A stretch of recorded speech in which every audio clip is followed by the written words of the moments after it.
ಶ್ರೀಗುರುಭ್ಯೋ ನಮಃ. ಹರಿ ಓಂ.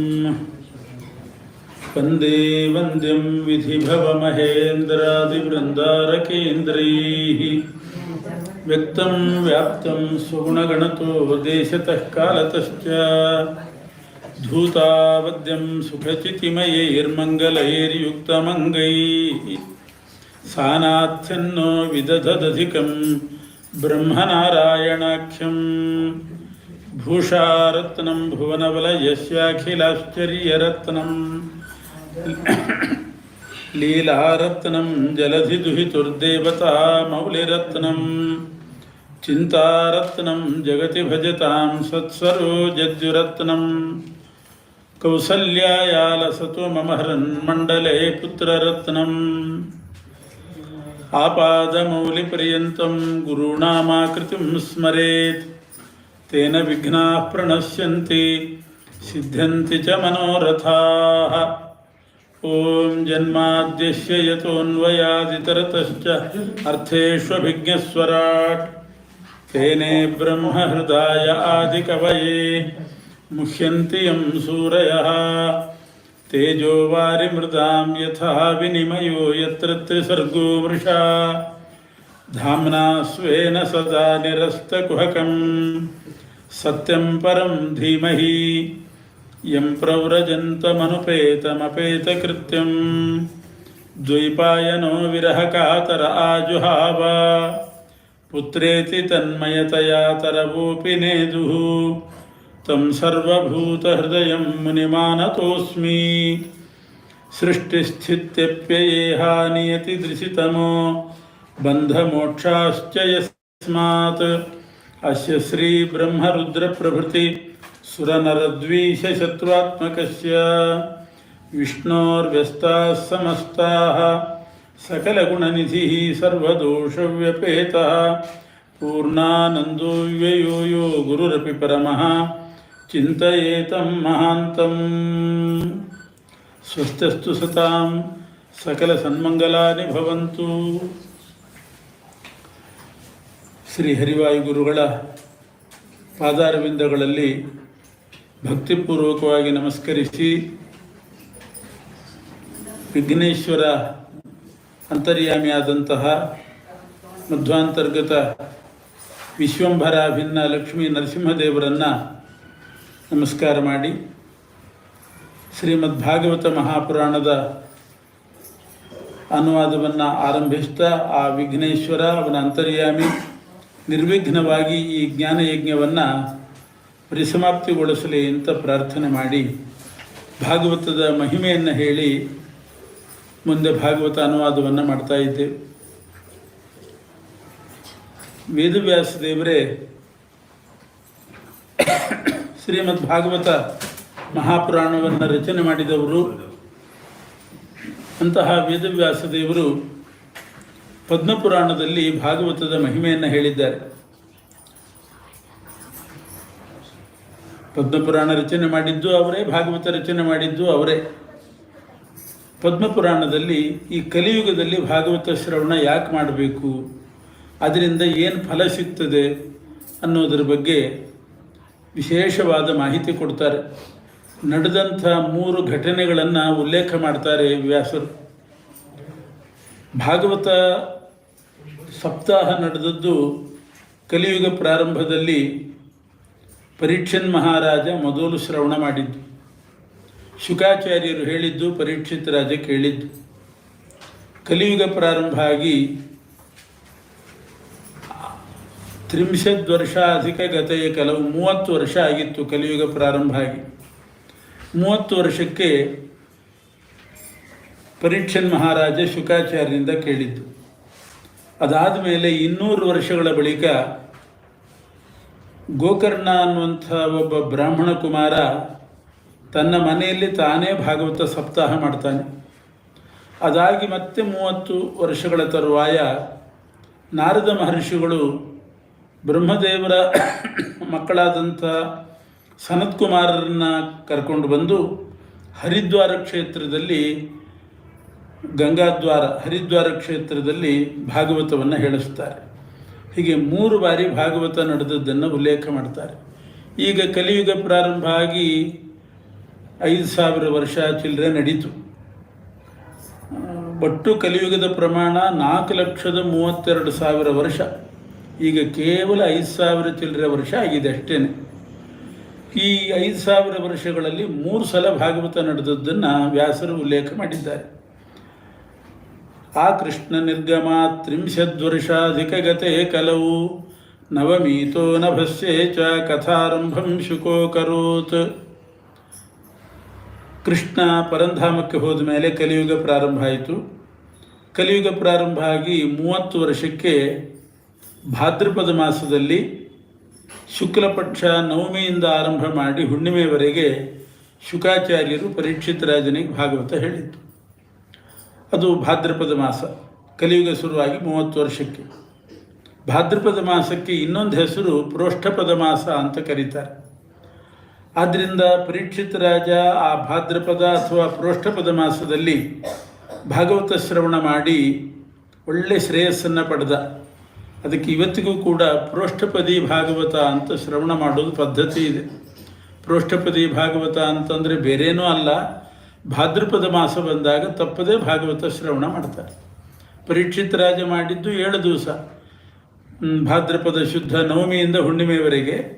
ಈಗ ಪಾಡ್ಯದಿಂದ ಹುಣ್ಣಿಮೆಯವರೆಗೆ 15 ದಿವಸ ಶ್ರವಣ ಮಾಡ್ತಾರೆ. ಎಲ್ಲ ಕಡೆ ನಡೆಯೋದು ಇದೇ ರೂಢಿ. ಇದು ಪ್ರೋಷ್ಠಪದಿ ಭಾಗವತ ಅಂತ ಇದಕ್ಕೆ ಹೆಸರು ಬಂದಿದೆ. ಅದಾದ ಮೇಲೆ ನಡೆದದ್ದು 200 ವರ್ಷಗಳ ಮೇಲೆ ಗೋಕರ್ಣ. ಅದು ತುಂಗಭದ್ರಾ ನದಿ ತೀರದಲ್ಲಿ ಗೋಕರ್ಣ ತನ್ನ ಮನೆಯಲ್ಲಿ ತಾನು ಭಾಗವತ ಹೇಳಿದ್ದು. ಮೊದಲನೇ ಸಲ ಹೇಳಿದವರು ಸನತ್ಕುಮಾರರು. ಇವರು ಶುಕಾಚಾರ್ಯರು ಪರೀಕ್ಷಿತ ರಾಜನಿಗೆ ಭಾಗವತ ಹೇಳಿದ್ದು ಹರಿದ್ವಾರ ಕ್ಷೇತ್ರದಲ್ಲಿ.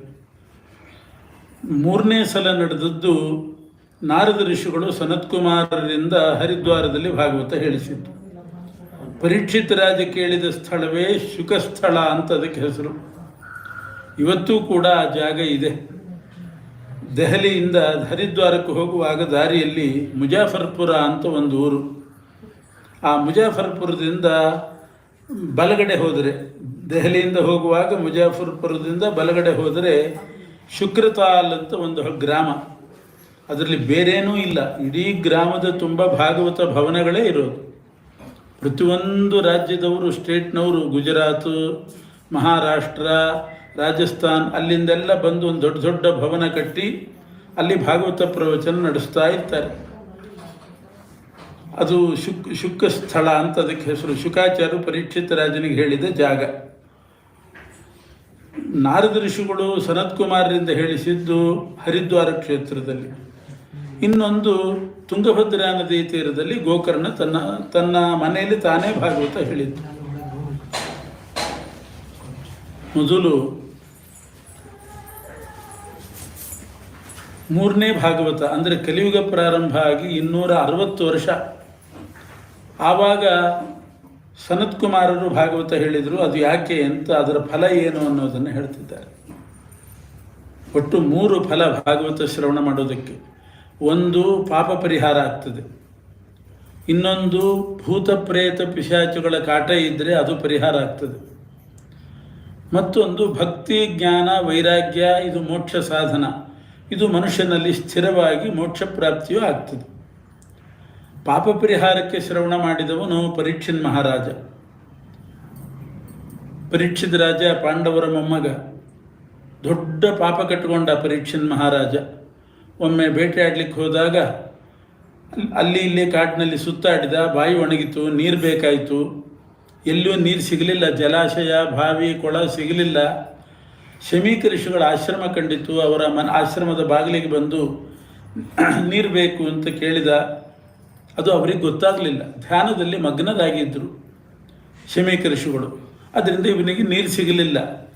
ಅಷ್ಟಕ್ಕೆ ಸಿಟ್ಟಾಗಿ ಪರೀಕ್ಷಿನ್ ಮಹಾರಾಜ, ಈ ಋಷಿಗಳು ನನಗೆ ನೀರು ಕೊಡಲಿಲ್ಲ, ನಾನು ಈ ದೇಶ ಆಳುವ ರಾಜ, ನನಗೆ ಸತ್ಕಾರ ಮಾಡಲಿಲ್ಲ, ಇವರು ನೀರು ಕೊಡಲಿಲ್ಲ ಅಂತ ಸಿಟ್ಟಾಗಿ ಸತ್ತ ಹಾವನ್ನು ಶಮೀಕ ಋಷಿಗಳ ಕೊರಳಿಗೆ ಹಾಕಿದ. ಇದು ಬಹಳ ದೊಡ್ಡ ಪಾಪ ಆಯಿತು. ಮೇಲ್ನೋಟಕ್ಕೆ ನೋಡುವಾಗ ಒಬ್ಬ ಬ್ರಾಹ್ಮಣನಿಗೆ ಕೊರಳಿಗೆ ಒಂದು ಹಾವು ಹಾಕಿದ ಅಂತ ಅನ್ನಿಸ್ತದೆ. ಆದರೆ ಬ್ರಾಹ್ಮಣರ ಶರೀರದಲ್ಲಿ ಅದು ವೇದ ಮಂತ್ರ, ಗಾಯತ್ರಿ ಜಪ ಮಾಡಿಕೊಂಡಿರುವಂಥ ಬ್ರಾಹ್ಮಣರ ಶರೀರದಲ್ಲಿ ನಾಭೇರಧಸ್ತಾತ್ ಪಿತರಃ ನಾಭೇರೂರ್ಧ್ವಂತು ದೇವತಾಹ ಅಂತ ಪ್ರಮಾಣ. ಹೊಕ್ಕಳ ಕೆಳಗೆಲ್ಲ ಪಿತೃದೇವತೆಗಳಿರ್ತಾರಂತೆ, ಹೊಕ್ಕಳಿನ ಮೇಲ್ಭಾಗದಲ್ಲೆಲ್ಲ 33 ಕೋಟಿ ದೇವತೆಗಳಿರ್ತಾರೆ. ದೇವತೆಗಳಲ್ಲಿ 2 ಭಾಗ, ಪಿತೃದೇವತೆಗಳು ದೇವತೆಗಳು ಅಂತ. ದೇವತೆಗಳೆಲ್ಲ ಇರೋದು ಹೊಕ್ಕಳಿನಿಂದ ಮೇಲ್ಭಾಗದಲ್ಲಿ. ಶ್ರಾದ್ದದಲ್ಲಿ ಆರಾಧನೆ ಮಾಡ್ತೇವೆ, ಪಿತೃದೇವತೆಗಳು ಅಂತ ಅವರಿಗೆ ಆರಾಧನೆ ಮಾಡಿ ಆಮೇಲೆ ಪಿತೃಗಳಿಗೆ ಮಾಡೋದು. ಆ ಪಿತೃದೇವತೆಗಳು ಇರೋದು, ಈಗ ಪರೀಕ್ಷಿತ ರಾಜ ನೀರು ಸಿಗಲಿಲ್ಲ ಅಂತ ಸಿಟ್ಟಾಗಿ ಒಬ್ಬ ಬ್ರಾಹ್ಮಣನಿಗೆ ಅಪಚಾರ ಮಾಡಿದ. 3 ಕೋಟಿ ದೇವತೆಗಳೇನಿದ್ದಾರೆ ಅವರಿಗೆ ಸಪ್ತಾಹವನ್ನು ಅವರ ಮೇಲೆ ಬಿಸಾಡಿ ಅಪಚಾರ ಮಾಡಿದ ಹಾಗಾಯಿತು. ಅಷ್ಟು ದೊಡ್ಡ ಪಾಪ ಪರೀಕ್ಷಿತ ರಾಜನಿಗೆ ಬಂತು. ಆಮೇಲೆ ಶಾಪನೂ ಬಂತು.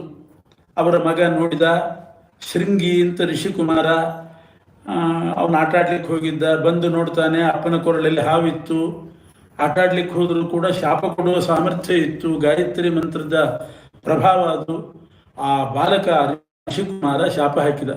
7 ದಿವಸಕ್ಕೆ ಸರಿಯಾಗಿ ಆ ಪರೀಕ್ಷಿತ ರಾಜನಿಗೆ ತಕ್ಷಕ ಸರ್ಪ ಕಚ್ಚಬೇಕು, ಅವನು ಮರಣ ಹೊಂದಬೇಕು ಅಂತ ಹೇಳಿ ಅವನು ಶಾಪ ಹಾಕಿದ. ಪರೀಕ್ಷಿತ ರಾಜನಿಗೆ ವಿಷಯನೂ ಗೊತ್ತಾಯಿತು, ನನಗೆ ಶಾಪ ಬಂದಿದೆ ಅಂತ ವಿಷಯ ಗೊತ್ತಾಯಿತು. ಅವನು 7 ದಿವಸ ಆದರೂ ಆಯುಷ್ಯ ಉಳಿದಿದೆಯಲ್ಲ ತಕ್ಷಕ ಸರ್ಪ ಬರಲಿಕ್ಕೆ ಕಚ್ಚಲಿಕ್ಕೆ, ಆ 7 ದಿವಸ ಸಾರ್ಥಕ ಮಾಡಿಕೊಳ್ಳೋಣ ಅಂಥೇಳಿ ಶುಕಸ್ಥಳಕ್ಕೆ ಬಂದು, ಗಂಗಾ ತೀರದ ಶುಕಸ್ಥಳ, ಅಲ್ಲಿ ಬಂದು ಪ್ರಾಯೋಪವೇಶ ಕೂತಿದ್ದಾನೆ. 7 ದಿವಸ ಗಂಗಾ ತೀರದಲ್ಲಿದ್ದರೆ ನನ್ನ ಪಾಪ ಎಲ್ಲ ಪರಿಹಾರ ಆಗ್ತದೆ ಅಂತ ಅಲ್ಲಿ ಬಂದು ಕೂತ. ಯಾಕೆ ಗಂಗಾ ನದಿ ಅಂತಂದರೆ ಯಾವೈಲ ಶ್ರೀ ತುಳಸಿ ವಿಮಿಶ್ರ ಕೃಷ್ಣಾಂಗ್ರಿ ರೇಣ್ವಭ್ಯಧಿಕ ನೇತ್ರಿ ಪುನಾತಿ ಲೋಕಾನ್ ಉಭಯತ್ರ ಶೇಷಾನ್ ಕಸ್ತಾನ್ನ ಸೇವೇತ ಮರಿಷ್ಯಮಾಣ. ಗಂಗಾ ನದಿ ಅಂತ ಹೇಳಿದರೆ ತ್ರಿವಿಕ್ರಮ ದೇವರ ಪಾದ ತೊಳೆದ ನೀರದು, ಭಗವಂತನ ಪಾದೋದಕ, ಅದೇ ಗಂಗಾ ನದಿಯಾಗಿ ಹರಿಯೋದು. ಅದರಿಂದ ಅಂಥ ಪಾದೋದಕ, ಭಗವಂತನ ಪಾದೋದಕ ಅದರ ಬಳಿ ಇದ್ದರೆ ನನ್ನ ಪಾಪ ಪರಿಹಾರ ಆಗ್ತದೆ.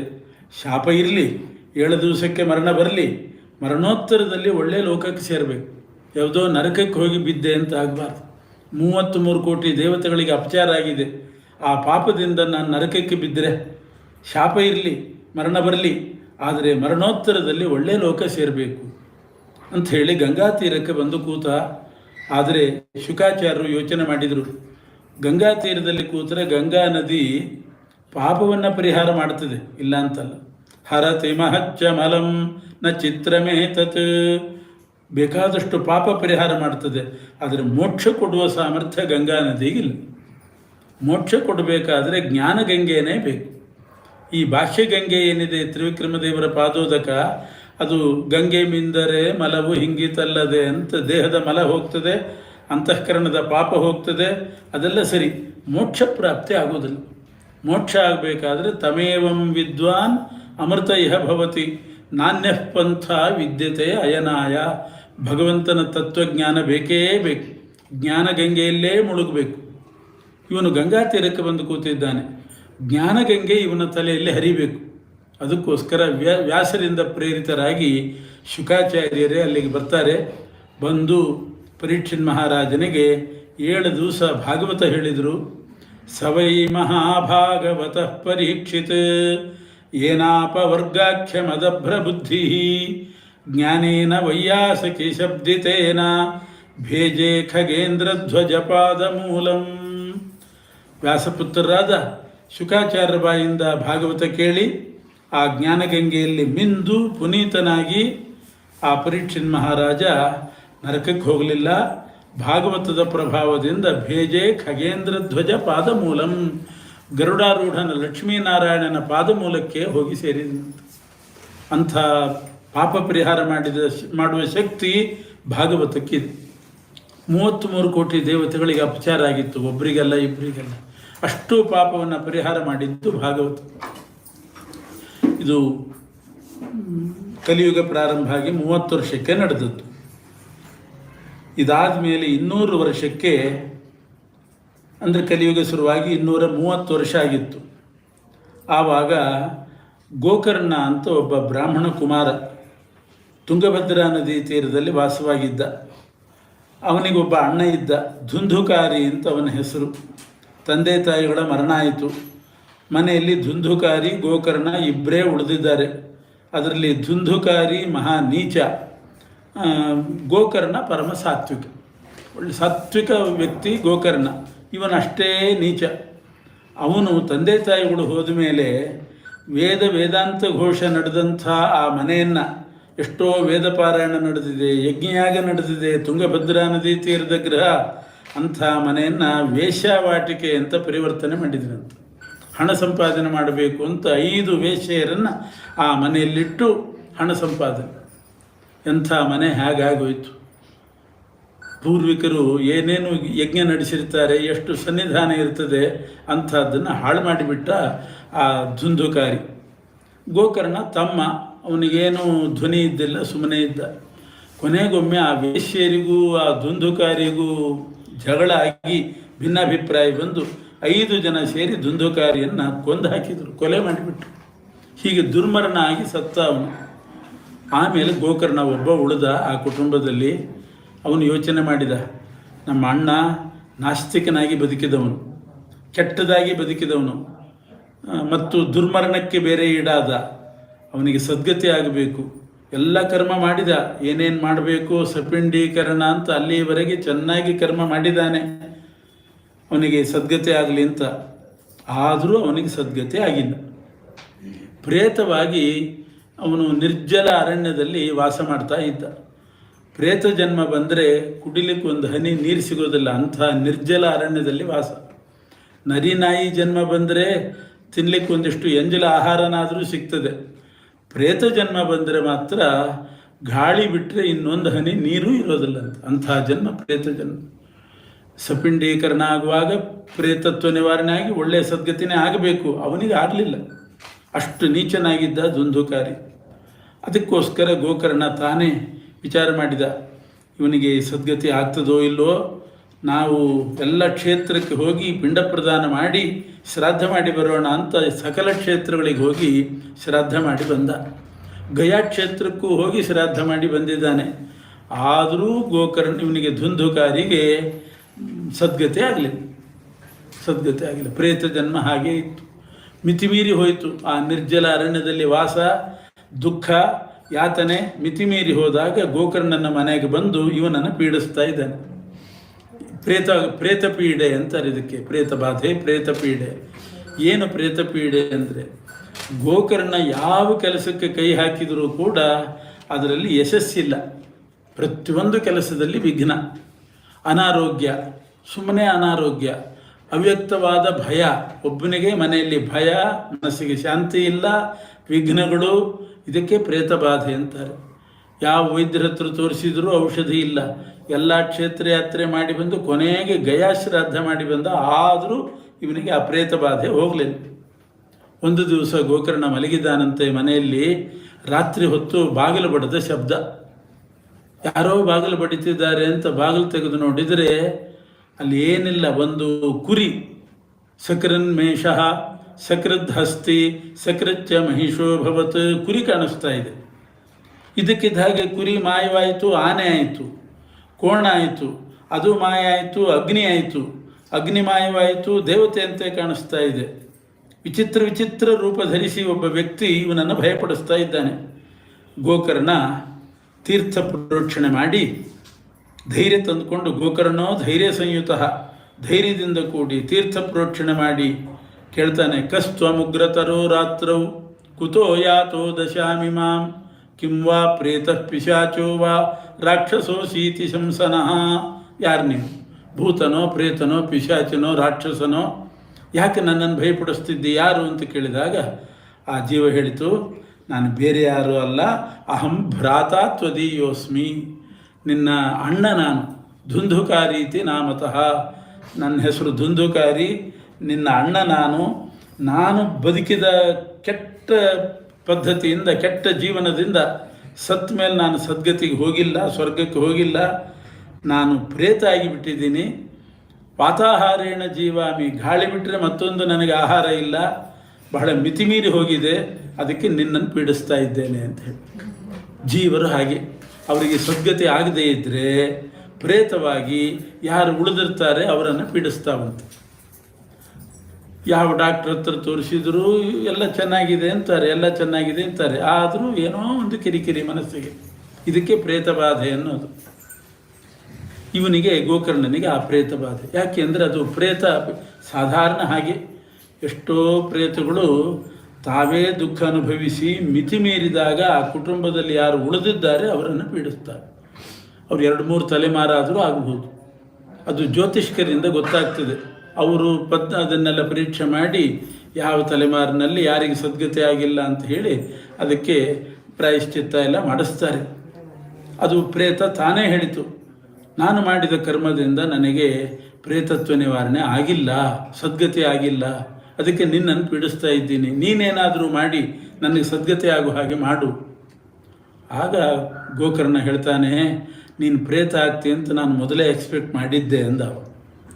ನಿನಗೋಸ್ಕರನೇ ನಾನು ಗಯಾ ಕ್ಷೇತ್ರಕ್ಕೆ ಹೋಗಿ ಗಯಾ ಶ್ರಾದ್ದ ಮಾಡಿ ಬಂದಿದ್ದೀನಿ. ತತ್ಕಥಂ ನೈವ ಮುಕ್ತೋಸಿ, ಇನ್ನೂ ಯಾಕೆ ನಿನಗೆ ಮುಕ್ತಿ ಸಿಕ್ಕಿಲ್ಲ ಅಂತ ಕೇಳಿದರೆ ಆ ಪ್ರೇತ ಹೇಳಿತು, ಗಯಾ ಶ್ರಾದ್ದ ಶತೇನಾಪಿ ಮುಕ್ತಿರ್ಮೇನ ಭವಿಷ್ಯತಿ ಅಂತ. ನೀನು 100 ಸಲ ಗಯಾ ಶ್ರಾದ್ದ ಮಾಡಿ ಬಂದರೂ ನನಗೇನು ಮುಕ್ತಿ ಆಗೋದಿಲ್ಲ, ನನ್ನ ಪರಿಸ್ಥಿತಿ ಇಷ್ಟೇನೆ ಅಂತ. 100 ಸಲ ಗಯಾಕ್ಕೆ ಹೋಗಿ ಬಾ, ಗಯಾ ಶ್ರಾದ್ದ ಮಾಡಿದ್ರು ನನ್ನ ಪರಿಸ್ಥಿತಿ ಇಷ್ಟೇ. ಅಂದರೆ ಗಯಾ ಕ್ಷೇತ್ರ ಕಳಪೆ ಅಂತ ಹೇಳ್ತಾ ಇಲ್ಲ, ಗಯಾ ಕ್ಷೇತ್ರ ಬಹಳ ದೊಡ್ಡದು, ಆದರೆ ನಾ ಮಾಡಿದ ಪಾಪ ಇನ್ನೂ ದೊಡ್ಡದು ಅಂತ ಆ ಪ್ರೇತ. ಗಯಾ ಕ್ಷೇತ್ರದ ಗಯಾ ಶ್ರಾದ್ದ ಸಾಕಾಗೋದಿಲ್ಲ, ಬೇರೆ ಏನಾದರೂ ಉಪಾಯ ಹುಡುಕು. ಕೊನೆಯ ಉಪಾಯ ಅಂದರೆ ಗಯಾ ಶ್ರಾದ್ದ, ಪ್ರೇತತ್ವ ಪರಿಹಾರಕ್ಕೆ. ಅದು ಸಾಕಾಗೋದಿಲ್ಲ ಅಂತಾಯಿತು. ಮತ್ತೇನು ಮಾಡೋದು? ಗೋಕರ್ಣ ಅಲ್ಲಿಗೆ ಬಿಟ್ಟ, ಬಂದ, ರಾತ್ರಿ ಮಲ್ಕೊಂಡ. ಮರುದಿವಸ ಬೆಳಗಾದ ಮೇಲೆ ಸೂರ್ಯ ಪ್ರತ್ಯಕ್ಷ ದೇವತಾ ಅಂತಾರೆ, ಸೂರ್ಯನೇ ನಮಗೆ ಪ್ರತ್ಯಕ್ಷ ದೇವತೆ. ಸೂರ್ಯಾಂತರ್ಗತ ನಾರಾಯಣನನ್ನು ಗಾಯತ್ರಿ ಮಂತ್ರದಿಂದ ಅಖಂಡ ಪ್ರಾರ್ಥನೆ ಮಾಡಿದ. ಮಧ್ಯಾಹ್ನದವರೆಗೆ ಜಪ ಮಾಡಿ ಪ್ರಾರ್ಥನೆ ಮಾಡಿದ. ಮಧ್ಯಾಹ್ನದ ಹೊತ್ತಿಗೆ ಸೂರ್ಯಮಂಡಲದಿಂದ ಧ್ವನಿ ಬಂತು, ಶ್ರೀಮದ್ಭಾಗವತ ಅನ್ಮುಕ್ತಿ ಸಪ್ತಾಹಂ ವಾಚನಂಕುರು. ಗಯಾಶ್ರಾದ್ದದಿಂದ ಆಗದೇ ಇದ್ದ ಪ್ರೇತ ಮುಕ್ತಿ ಭಾಗವತದಿಂದ ಆಗ್ತದೆ. ಸಪ್ತಾಹಂ ವಾಚನಂಕುರು, 7 ದಿವಸ ನೀನೇ ಪ್ರವಚನ ಮಾಡು. ಇಷ್ಟು ಸೂರ್ಯಾಂತರ್ಗತ ನಾರಾಯಣ, ಸೂರ್ಯನಾರಾಯಣನ ಆಜ್ಞೆ ಆಯಿತು. ಆಮೇಲೆ ಗೋಕರ್ಣ ತನ್ನ ಮನೆಯಲ್ಲಿ ತುಂಗಭದ್ರಾ ತೀರದಲ್ಲಿ ಬಂಧು ಬಾಂಧವರನ್ನು ಎಲ್ಲರನ್ನು ಸೇರಿಸಿ, ಆಪ್ತರು ಇಷ್ಟರು ಎಲ್ಲರನ್ನು ಸೇರಿಸಿ ಬೇರೆ ಬೇರೆ ಅವರಿಗೂ ಆಮಂತ್ರಣ ಕೊಟ್ಟು ಭಾಗವತ ಪ್ರವಚನ ಶುರು ಮಾಡಿದ.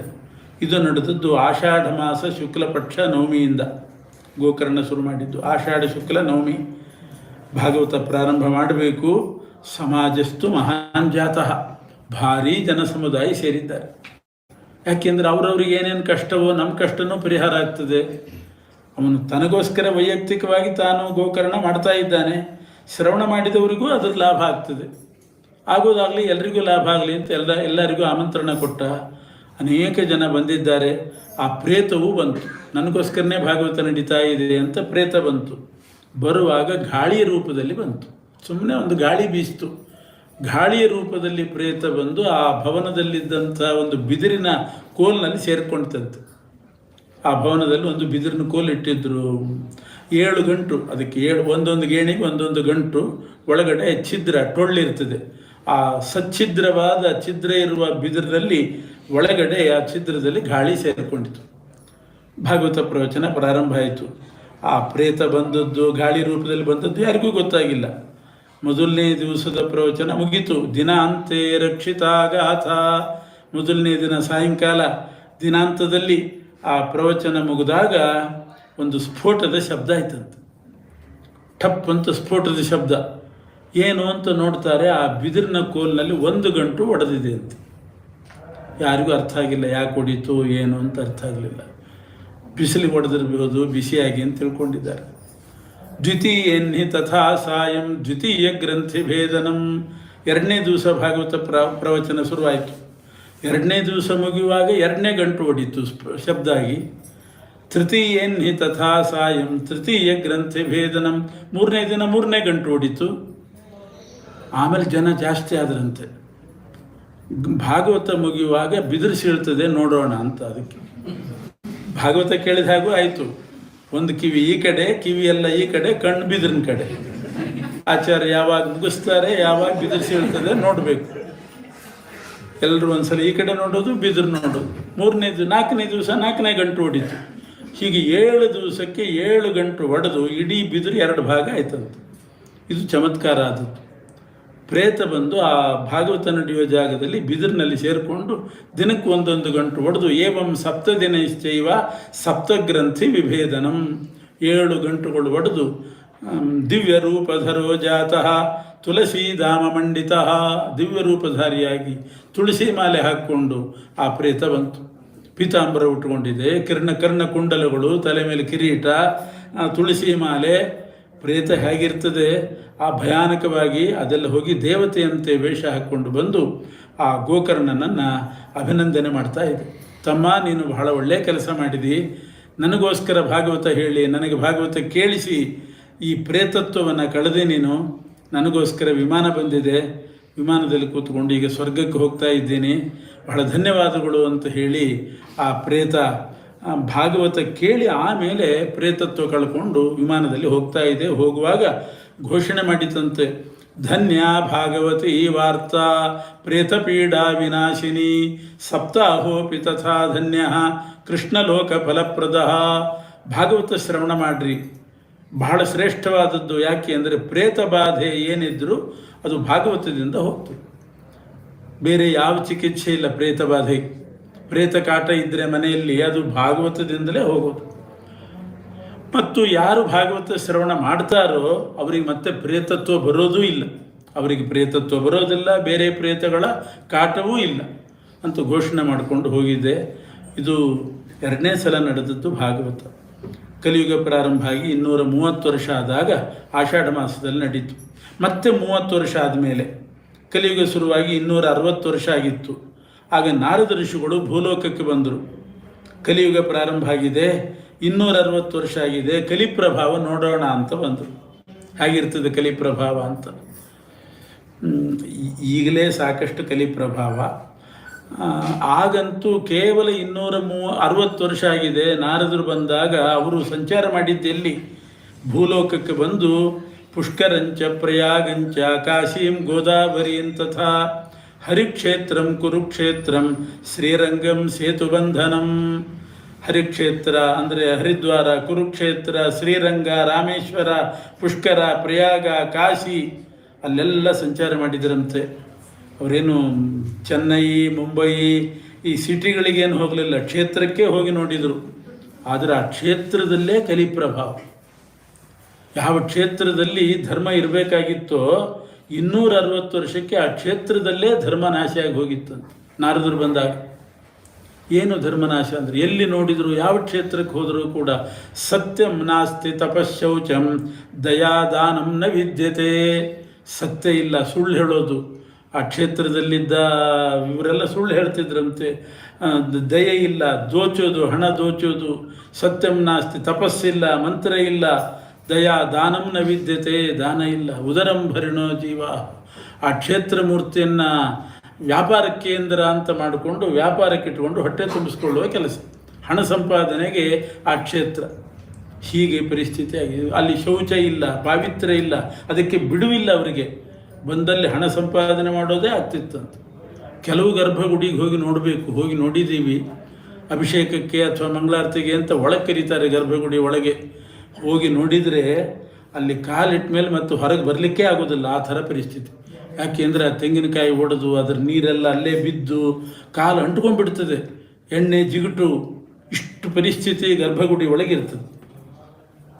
ಹೀಗಿದ್ದರೆ ಹೇಗೆ? ಅದಕ್ಕೆ ಕಲಿಪ್ರಭಾವ ಅಂತ ಅನ್ನೋದು. ಎಣ್ಣೆ ಜಿಗುಟು, ದೀಪ ಹಚ್ಚಿದಲ್ಲಿ ಎಣ್ಣೆ ಜಿಗುಟು ಇರ್ಕೂಡ್ದಂತೆ. ಕೆಲವು ಕಡೆ ಅಂತೂ ಎಲ್ಲ ಕಡ್ಡಿ, ಕಸ, ಎಣ್ಣೆ ಜಿಗುಟು ಎಲ್ಲ ದಿವಸಗಟ್ಟಲೆ ಇರ್ತದೆ ದೀಪ ಹಚ್ಚಿದ ಜಾಗದಲ್ಲಿ. ಹಾಗಿರ್ಕೂಡುದು, ಅದು ಕಲಿ ಸೇರ್ಕೊಳ್ತಾನೆ ಅಂತ ಉಂಟು. ಅಂಥ ಪ್ರಸಂಗ ಗರ್ಭಗುಡಿ ಒಳಗೆ ಇಷ್ಟು ಪಾವಿತ್ರ್ಯ ಇಲ್ಲ. ಇದು ಪರಿಸ್ಥಿತಿ ನಾರದರು ನೋಡಿದರು. ಯಾವ ಕ್ಷೇತ್ರದಲ್ಲಿಯೂ ಧರ್ಮ ಇಲ್ಲ. ಹೀಗೆ ದುಃಖಪಟ್ಟು ವ್ಯಥೆಪಟ್ಟು ಸಂಚಾರ ಮಾಡಿಕೊಂಡು ವೃಂದಾವನಕ್ಕೆ ಬಂದರು. ಕೃಷ್ಣ ಓಡಾಡಿದ ಭೂಮಿ ವೃಂದಾವನ, ಯಮುನಾ ತೀರ. ಕೃಷ್ಣ ಓಡಾಡಿದ ಜಾಗ ಯಮುನಾ ತೀರ ಬಹಳ ಪವಿತ್ರವಾಗಿರ್ತದೆ, ಅಲ್ಲಿ ಧರ್ಮ ಇರ್ತದೆ ಅಂತ ನಾರದರು ವೃಂದಾವನ ಕ್ಷೇತ್ರಕ್ಕೆ ಬಂದರೆ ಅಲ್ಲಿ ಇನ್ನೂ ಘೋರವಾದ ಪರಿಸ್ಥಿತಿ. ಒಬ್ಬ ತರುಣಿ ಅಳ್ತಾ ಕೂತಿದ್ದಾಳೆ, ತರುಣಿಯಾದ ಹೆಣ್ಣುಮಗಳು. ಅವಳ ಎದುರುಗಡೆ ಇಬ್ಬರು ಮುದುಕರು ಪ್ರಜ್ಞೆ ತಪ್ಪಿದ್ದಾರೆ, ಸಾಯಲಿಕ್ಕಾಗಿದ್ದಾರೆ. ಮೈ ಮೇಲೆ ಎಚ್ಚರಿಕೆ ಇಲ್ಲ, ಇವತ್ತೋ ನಾಳೆನೋ ಅನ್ನೋ ಪರಿಸ್ಥಿತಿಯಲ್ಲಿ ಇದ್ದಾರೆ. ನಾರದರು ಹೋಗಿ ಕೇಳಿದರು, ಯಾಕಮ್ಮ ಅಳ್ತಾ ಇದ್ದಿ? ಇವರಿಬ್ಬರು ಮುದುಕರು ಯಾರು? ಸಾಯಲಿಕ್ಕಾಗಿದ್ದಾರೆ, ಅವರಿಗೆ ಚಿಕಿತ್ಸೆ ಮಾಡಿಲ್ವೇ? ಯಾರವರು ಅಂತ ಕೇಳಿದರೆ ಆ ತರುಣಿ ಹೇಳಿದ್ಲು, ಅವರಿಬ್ಬರು ಮುದುಕರು ನನ್ನ ಮಕ್ಕಳು ಅಂತಂದು. ನಾರದರು ಬೆಚ್ಚಿ ಬಿದ್ದರು. ನೀನು ತರುಣಿಯಾಗಿದ್ದಿ, ನಿನ್ನ ಮಕ್ಕಳು ಮುದುಕರು, ಇದು ಹೇಗೆ ಸಾಧ್ಯ? ತಾಯಿ ಮುದುಕಿ, ತಾಯಿ ವೃದ್ಧೆಯಾಗಿದ್ದು ಮಕ್ಕಳು ತರುಣರಾಗಿರ್ತಾರೆ. ಇದು ತಾಯಿ ತರುಣಿ, ಮಕ್ಕಳು ಮುದುಕರು. ಘಟತೆ ಜರಠಾ ಮಾತಾ ತರುಣವು ತನಯಾವಿತಿ. ಮಕ್ಕಳು ತರುಣರಾಗಿದ್ದಾರೆ, ತಾಯಿ ಮುದುಕಿ ಅಂತಂದರೆ ಅದು ಒಪ್ಪಬಹುದು. ಇದೇನಿದು ಹೀಗೆ? ಆಗ ಅವಳು ಹೇಳ್ತಾಳೆ, ಅದಕ್ಕೆ ಅಳ್ತಾ ಇದ್ದೀನಿ ನಾನು ಅಂತ. ನಾನು ಅಳ್ತಾ ಇರೋದೇ ಅದಕ್ಕೆ. ನಾನು ತರುಣಿಯಾಗಿದ್ದು ನನ್ನ ಕಣ್ಣೆದುರುಗಡೆ ನನ್ನ ಮಕ್ಕಳು ಮುದುಕರಾದರಲ್ಲ, ಇದಕ್ಕೆ ಅಳ್ತಾ ಇದ್ದೀನಿ. ಆಗ ನಾರದರಿಗೆ ಅರ್ಥ ಆಯಿತು, ಇದು ಕಲಿಯುಗದ ಪ್ರಭಾವ ಇದು ಅಂತ ಅಂದ್ಕೊಂಡು. ಕಲಿಯುಗದಲ್ಲಿ ಹಾಗೆ ಅಂತೆ, ಹಳಬರೆಲ್ಲ ಗಟ್ಟಿ ಇರ್ತಾರೆ, ಹೊಸಬರೆಲ್ಲ ದುರ್ಬಲರಾಗಿರ್ತಾರಂತ. ವಯಸ್ಸಾದವರೇ 70, 80, 90 ವರ್ಷದವರೇ ಗಟ್ಟಿಮುಟ್ಟಾಗಿ ನಡೀತಾರೆ, ತರುಣರೇನೆ ದುರ್ಬಲರಾಗಿರ್ತಾರೆ. ಕೂತರು ಹೇಳಲಿಕ್ಕಾಗಲ್ಲ. ಅಪ್ಪ ಅಮ್ಮನಿಗೆ ಕೆಲಸ ಹೇಳ್ತಾರಂತೆ, ಅಪ್ಪ ಒಂದು ಲೋಟ ನೀರು ತೊಗೊಂಡು ಬಾ ಅಂತಾರೆ. ಅಪ್ಪ ಅಂಗಡಿ ಹೋದ್ರೆ ಒಂದು ಪುಸ್ತಕ ನೋಟ್ಬುಕ್ ತೊಗೊಂಡು ಬಾ, ಪೆನ್ ತೊಗೊಂಡು ಬಾ ಅಂತ ಹೇಳೋದು, ತಾವು ಕೂತಲ್ಲೇ ಕೊಡು. ತಾವು ಕೆಲಸ ಮಾಡಬೇಕು, ಓಡಾಡಬೇಕು, ಆದರೆ ಅದಾಗೋದಿಲ್ಲ. ಕಲಿಯುಗದಲ್ಲಿ ಹಾಗೆ. ಕಲವು ಆಮ್ರೋಪಮ ಜೀವಾಹ ಅಂತಾರೆ. ಕಲಿಯುಗದಲ್ಲಿ ಜೀವರೆಲ್ಲ ಆಮ್ರೋಪಮ ಅಂದರೆ ಮಿಡಿ ಮಾವಿನಕಾಯಿ ಇದ್ದ ಹಾಗಂತ. ಮಿಡಿ ಮಾವಿನಕಾಯಿ ಮಿಡಿಯಾಗಿದ್ದಾಗಲೇ ಉದುರಿ ಬೀಳ್ತದೆ, ಆ ಪರಿಸ್ಥಿತಿ. ಅದಕ್ಕೆ ಹೇಳ್ತಾ ಇದ್ದೀನಿ. ಆಗ ನಾರದರು ಅರ್ಥ ಆಯಿತು, ಇದು ಕಲಿ ಪ್ರಭಾವ. ಆದ್ದರಿಂದ ಭಕ್ತಿ ತರುಣಿಯಾಗಿದ್ದಾಳೆ, ಮಕ್ಕಳು ಮುದುಕರಾಗಿದ್ದಾರೆ. ಅವರು ಕೇಳಿದರು ನಾರದರು, ನಿನ್ನ ಹೆಸರೇನು ಅಂತ ಕೇಳಿದರು. ಆಕೆ ಹೇಳ್ತಾಳೆ, ಅಹಂ ಭಕ್ತಿ ರೀತಿ ಖ್ಯಾತ, ನನ್ನ ಹೆಸರು ಭಕ್ತಿ. ನನಗೆ ಇಬ್ಬರು ಮಕ್ಕಳು, ಒಬ್ಬನಿಗೆ ಜ್ಞಾನ ಅಂತ ಹೆಸರು, ಇನ್ನೊಬ್ಬನಿಗೆ ವೈರಾಗ್ಯ ಅಂತ ಹೆಸರು ಅಂತ. ಪೂರ ಅರ್ಥ ಆಯಿತು. ಕಲಿಯುಗದಲ್ಲಿ ಭಕ್ತಿ ತರುಣಿಯಾಗಿರ್ತದೆ, ಅಂದರೆ ಭಕ್ತಿ ಸ್ವಲ್ಪ ತಾರುಣ್ಯದಲ್ಲಿರ್ತದೆ, ಜ್ಞಾನ ಮತ್ತು ವೈರಾಗ್ಯ ಇರೋದಿಲ್ಲ ಅಂತ. ಜ್ಞಾನ ಇರೋದಿಲ್ಲ, ವೈರಾಗ್ಯ ಅಂತೂ ಮೊದಲೇ ಇರೋದಿಲ್ಲ. ಭಕ್ತಿ ಇರ್ತದೆ, ಅಲ್ಪ ಸ್ವಲ್ಪ ಭಕ್ತಿ ಹೃದಯದಲ್ಲಿ ಇರ್ತದೆ. ಆ ಜ್ಞಾನ ವೈರಾಗ್ಯ ಬರಬೇಕು, ಮಕ್ಕಳು ಹೇಳಬೇಕು. ಅದಕ್ಕೆ ನಾರದರು ನಾನು ಎಬ್ಬಿಸ್ತೇನೆ ಅಂತ ಅವಳಿಗೆ ಮಾತು ಕೊಟ್ಟು, ವೇದ ವೇದಾಂತ ಘೋಷೈಶ್ಚ ಗೀತಾ ಪಾಠೈರ್ಮುಹುರ್ಮುಹು, ವೇದ ಉಪನಿಷತ್ತು ಎಲ್ಲ ಪಾರಾಯಣ ಮಾಡಿದರು. ಏನು ಪಾರಾಯಣ ಮಾಡಿದರು, ಆ ಜ್ಞಾನ ವೈರಾಗ್ಯ ಅನ್ನೋ ಮಕ್ಕಳು ಹೇಳಲಿಲ್ಲ. ಈ ಕಡೆ ಹೊರಳಿದವರು ಆ ಕಡೆ ತಿರುಗಿ ಮಲ್ಕೊಂಡ್ಬಿಟ್ರು ಅಂತಷ್ಟೇ. ಹೇಳೋ ಹಾಗೆ ಅನಿಸ್ತು, ಹೇಳ್ತಾರೆ ಅಂತ ಅನ್ನುವಾಗ ಮತ್ತೆ ಚೆನ್ನಾಗಿ ಹೊದ್ಕೊಂಡು ಅದು ಮಲ್ಕೊಂಡೇ ಬಿಟ್ರಂತ. ಮಕ್ಕಳನ್ನ ಎಬ್ಬಿಸಿದ್ರೆ ಹಾಗೆ ಹೇಳೋ ಹಾಗೆ ಎದ್ದಿರ್ತಾರೆ, ಮತ್ತೆ ಹೊದ್ಕೊಂಡು ಮತ್ತೆ ಆ ಕಡೆದು ಗೋಡೆ ಕಡೆ ತಿರುಗಿ ಮಲ್ಕೊಂಡ್ಬಿಡ್ತಾರೆ. ಹಾಗೆ ಆ ರೀತಿ ಮಲ್ಕೊಂಡ್ರು. ಭಾಳ ವ್ಯಥೆ ಆಯಿತು ನಾರದರಿಗೆ. ಮಾತು ಕೊಟ್ಟರು ಎಬ್ಬಿಸ್ಲಿಕ್ಕೆ ಆಗ್ತಾ ಇಲ್ವಲ್ಲ ಅಂತಂದಾಗ ಅಶರೀರವಾಣಿ ಆಯ್ತಂತೆ. ನಾರದರೇ, ಮಲಗಿದವ್ರನ್ನ ಎಬ್ಬಿಸ್ಬೇಕಾದ್ರೆ ಒಂದೇ ಸಲ ನೀವು ವೇದ ಹೇಳಿದರೆ ಯಾರಿಗೆ ಅರ್ಥ ಆಗ್ತದೆ? ವೇದ ಕೇಳಲಿಕ್ಕಿಂಪು, ಅರ್ಥ ಆಗೋದಿಲ್ಲ. ವೇದ ಉಪನಿಷತ್ತು ಅರ್ಥ ಆಗೋದಿಲ್ಲ. ಮೊದಲು ಮಾಡಬೇಕಾದದ್ದು ಭಾಗವತ ಪ್ರವಚನ, ಅದನ್ನು ಮಾಡಿಸ್ರಿ. ಅದರಿಂದ ಅವರು ಎದ್ದೇಳ್ತಾರೆ, ಆಮೇಲೆ ವೇದ ಹೇಳ್ರಿ ಅಂತ. ನಿಂತು ಕೂತು ಮಲಗಬೇಕು ಅಂತ ಒಂದು ಗಾದೆ. ನಿಂತವರು ಮಲಗಬೇಕಾದ್ರೆ ಕೂತು ಮಲಗಬೇಕು, ನಿಂತಲ್ಲೇ ಮಲಗಲಿಕ್ಕೆ ಆಗೋದಿಲ್ಲ.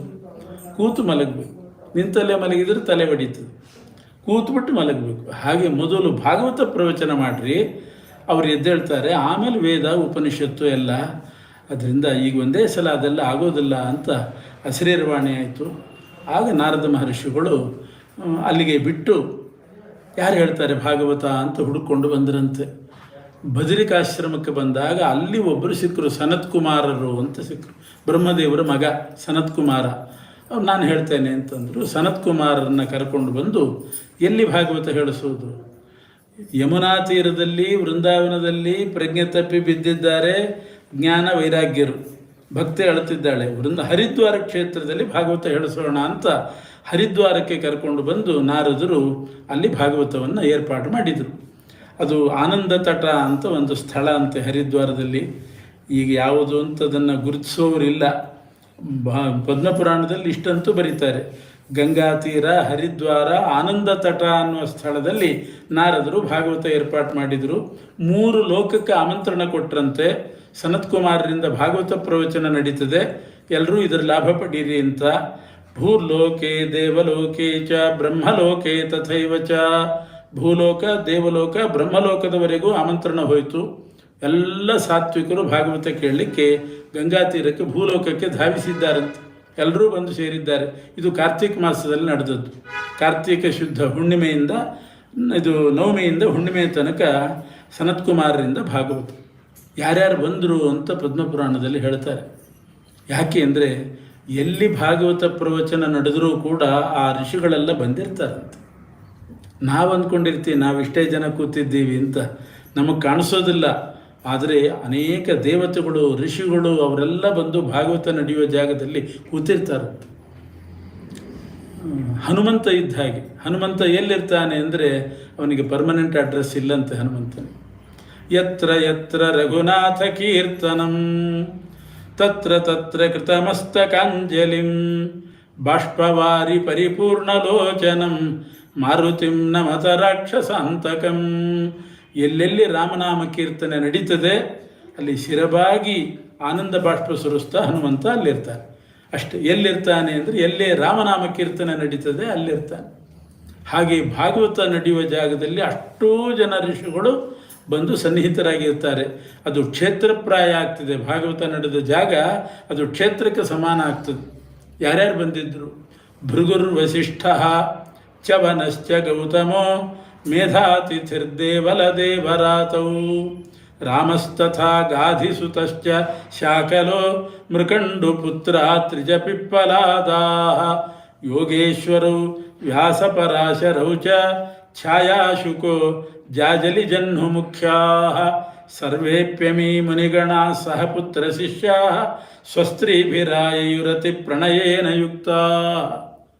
ಭೃಗು, ವಸಿಷ್ಠ, ಚವನ, ಗೌತಮ, ಮೇಧಾತಿಥಿ, ದೇವಲ, ದೇವರಾತ, ವ್ಯಾಸ, ಪರಾಶರ, ಛಾಯಾಶುಕ, ಜಾಜಲಿ, ಜಹ್ನು ಅನೇಕ ಋಷಿಗಳು ತಮ್ಮ ಪತ್ನಿ, ಪುತ್ರ, ಮಿತ್ರ ಸಮೇತರಾಗಿ ಅಲ್ಲಿಗೆ ಬಂದು ಸೇರಿದ್ದಾರೆ.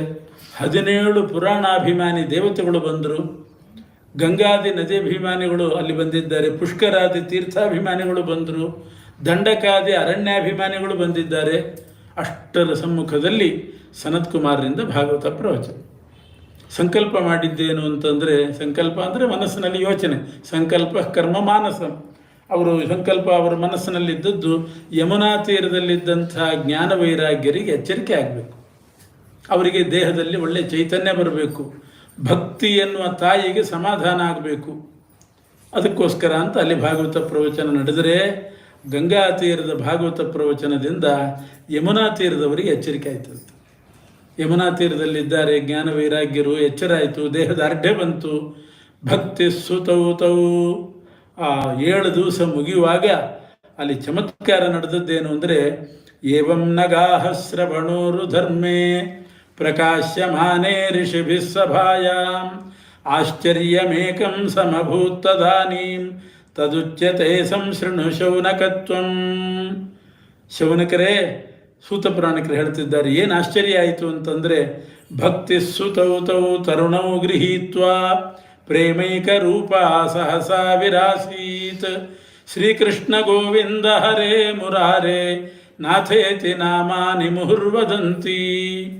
ಗಂಗಾ ತೀರದಲ್ಲಿ ಸಪ್ತಾಹ ಮುಗಿಯುವಾಗ ಆ ಭಕ್ತಿ ತರುಣರಾದ 2 ಮಕ್ಕಳನ್ನು ಕರೆಕೊಂಡು ಕುಣಿತ ಶ್ರೀಕೃಷ್ಣ ಗೋವಿಂದ ಹರೇ ಮುರಾರೇ ನಾಥ ಅಂತ ಭಜನೆ ಮಾಡಿಕೊಂಡು ಬಂದ್ಲಂತೆ. ಎಷ್ಟು ಪ್ರಭಾವ! ಅಲ್ಲಿಂದಲ್ಲೇ ಆ ಜ್ಞಾನ ಭಕ್ತಿ ವೈರಾಗ್ಯರು ಬಂದರು. ಯಮುನಾ ತೀರದಿಂದ ಕುಣ್ಕೊಂಡು ಬಂದಿದ್ದಾರೆ. ಆಮೇಲೆ ಋಷಿಗಳೆಲ್ಲ, ಅಲ್ಲಿ ಬಂದ ಋಷಿಗಳು ಸಂತೋಷಪಟ್ಟು ಹೇಳಿದರಂತೆ, ಭಕ್ತಿ ತರುಣಿಗೆ ಹೇಳಿದರು, ಇನ್ನು ಮೇಲೆ ನೀನು ಎಲ್ಲೆಲ್ಲೋ ತಿರುಗಬೇಡ. ಯಾರು ಭಾಗವತ ಶ್ರವಣ ಮಾಡ್ತಾರೋ ಅವರ ಮನಸ್ಸಿನಲ್ಲಿ 2 ಮಕ್ಕಳ ಜೊತೆಗೆ ವಾಸ ಮಾಡಿಕೊಂಡಿರು. ಸಾತ್ವಂಚ ತಿಷ್ಠಸ್ವ ಸುಧೈರ್ಯ ಸಂಶ್ರಯ ನಿರಂತರಂ ವೈಷ್ಣವ ಮಾನಸಾನಿ. ಭಾಗವತ ಶ್ರವಣ ಮಾಡುವವರ ಮನಸ್ಸಿನಲ್ಲಿ 2 ಮಕ್ಕಳ ಜೊತೆಗಿರು ಅಂತಂದರೆ, ಯಾರು ಭಾಗವತ ಶ್ರವಣ ಮಾಡ್ತಾರೆ ಅವರಿಗೆ ಭಕ್ತಿ ಜ್ಞಾನ ವೈರಾಗ್ಯ ಸ್ಥಿರವಾಗಿ ಅಭಿವೃದ್ಧಿ ಆಗ್ತಾ ಹೋಗ್ತದೆ. ಇದೇ ಭಾಗವತದ ಫಲ. ಹೀಗೆ ಪಾಪ ಪರಿಹಾರಕ್ಕೆ ಪರೀಕ್ಷಿತ್ ರಾಜ ಶ್ರವಣ ಮಾಡಿದ, ಪ್ರೇತಬಾಧ ನಿವೃತ್ತಿಗಾಗಿ ಗೋಕರ್ಣ ಭಾಗವತ ಹೇಳಿದ, ಜ್ಞಾನಭಕ್ತಿ ವೈರಾಗ್ಯ ಸ್ಥಾಪನೆ ಆಗಲಿ ಅಂತ ನಾರದರು ಸನತ್ ಕುಮಾರರಿಂದ ಭಾಗವತ ಹೇಳಿಸಿದರು ಕಾರ್ತಿಕ ಮಾಸದಲ್ಲಿ.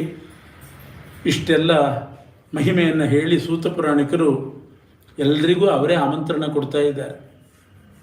ಅಸಾರೇ ಸಂಸಾರೇ ವಿಷಯ ವಿಷಸಂಗಾಕುಲಧಿಯ ಕ್ಷಣಾರ್ಧಂ ಕ್ಷೇಮಾರ್ಥಂ ಪಿಬತ ಶುಕಗಾಥಾ ತುಲಸುಧಾ ಕಿಮರ್ಥಂ ವ್ಯರ್ಥಂ ಭೋ ವ್ರಜತ ಕುಪಥೆ ಕುಚ್ಚಿತ ಕಥೆ ಪರೀಕ್ಷಿತ್ ಸಾಕ್ಷಿ ಯಶ್ರವಣಗತ ಮುಕ್ತುಕ್ತಿ ಕಥನೆ.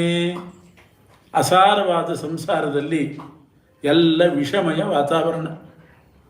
ಒಳಗಿದ್ರೂ ವಿಷ, ಹೊರಗೋದ್ರೂ ವಿಷ, ಸಂಸಾರವೇ ಅಸಾರ. ಇಂಥ ಅಸಾರವಾದ ಸಂಸಾರದಲ್ಲಿ ನಮಗೆ ಕ್ಷೇಮ ಆಗಬೇಕು ಅಂತಿದ್ದರೆ ಪ್ರತಿನಿತ್ಯ ಶ್ಲೋಕಾರ್ಧಂ ಶ್ಲೋಕಪಾದಂ ಅನ್ನುವಂತೆ ಒಂದು ಶ್ಲೋಕ ಅರ್ಧ ಶ್ಲೋಕವಾದರೂ ಭಾಗವತವನ್ನು ಶ್ರವಣ ಮಾಡಿರಿ ಅಥವಾ ಭಾಗವತವನ್ನು ಓದಿರಿ. ದಿನಕ್ಕೆ ಒಂದು ಪುಟವಾದರೂ ಓದಿರಿ, ಪುರುಸೋತಿಲ್ಲ ಅಂತ ಹೇಳಬೇಡಿ. ಕುಚ್ಚಿತ ಕಥೆಗಳನ್ನು ಓದ್ತಿರಲ್ಲ, ಅದನ್ನು ಬದಿಗಿಟ್ಟು ಕಿಮರ್ಥಂ ವ್ಯರ್ಥಂ ಭೋ ವ್ರಜತ ಕುಪಥೆ ಕುಚ್ಚಿತ ಕಥೆ. ಕುಚ್ಚಿತವಾಗಿರ್ತಕ್ಕಂಥ ಕಥೆಗಳನ್ನೆಲ್ಲ ಬದಿಗಿಟ್ಟು ಭಾಗವತವನ್ನು ಅಧ್ಯಯನ ಮಾಡಿರಿ. ಪರೀಕ್ಷಿತ್ ಸಾಕ್ಷಿ ಯತ್ ಶ್ರವಣಗತ ಮುಕ್ತುಕ್ತಿ ಕಥನೆ. ಇದನ್ನು ಶ್ರವಣ ಮಾಡಿದರೆ ಮೋಕ್ಷ ಆಗ್ತದೆ ಅನ್ನೋದಕ್ಕೆ ಪರೀಕ್ಷಿತ್ ರಾಜ ಸಾಕ್ಷಿಯಾಗಿದ್ದಾನೆ ಅಂತ ಸೂತ ಪುರಾಣಿಕರು ಎಲ್ರಿಗೂ ಕೂಡ ಆಮಂತ್ರಣ ಕೊಟ್ಟಿದ್ದಾರೆ. ಇದು ಭಾಗವತದ ಮಹಿಮೆ. ಹೀಗೆ 3 ಕಡೆ ನಡೀತು. ಪರೀಕ್ಷಿತ್ ರಾಜ ಶುಕಸ್ಥಳದಲ್ಲಿ ಕೇಳಿದ, ಗೋಕರ್ಣ ತುಂಗಭದ್ರಾ ನದಿ ತೀರದ ತನ್ನ ಮನೆಯಲ್ಲೇ ಭಾಗವತ ಹೇಳಿದ.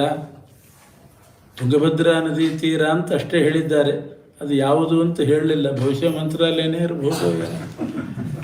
ನಾವು ಒಂದು ಸಲ ಉತ್ತರ ಭಾರತಕ್ಕೆ ಹೋದಾಗ ಅಲ್ಲಿ ಹಸ್ತಿನಾಪುರ ಅಂತ ಒಂದು ಊರಿದು, ಅದನ್ನು ಹುಡ್ಕೊಂಡು ಹೋದ್ವಿ.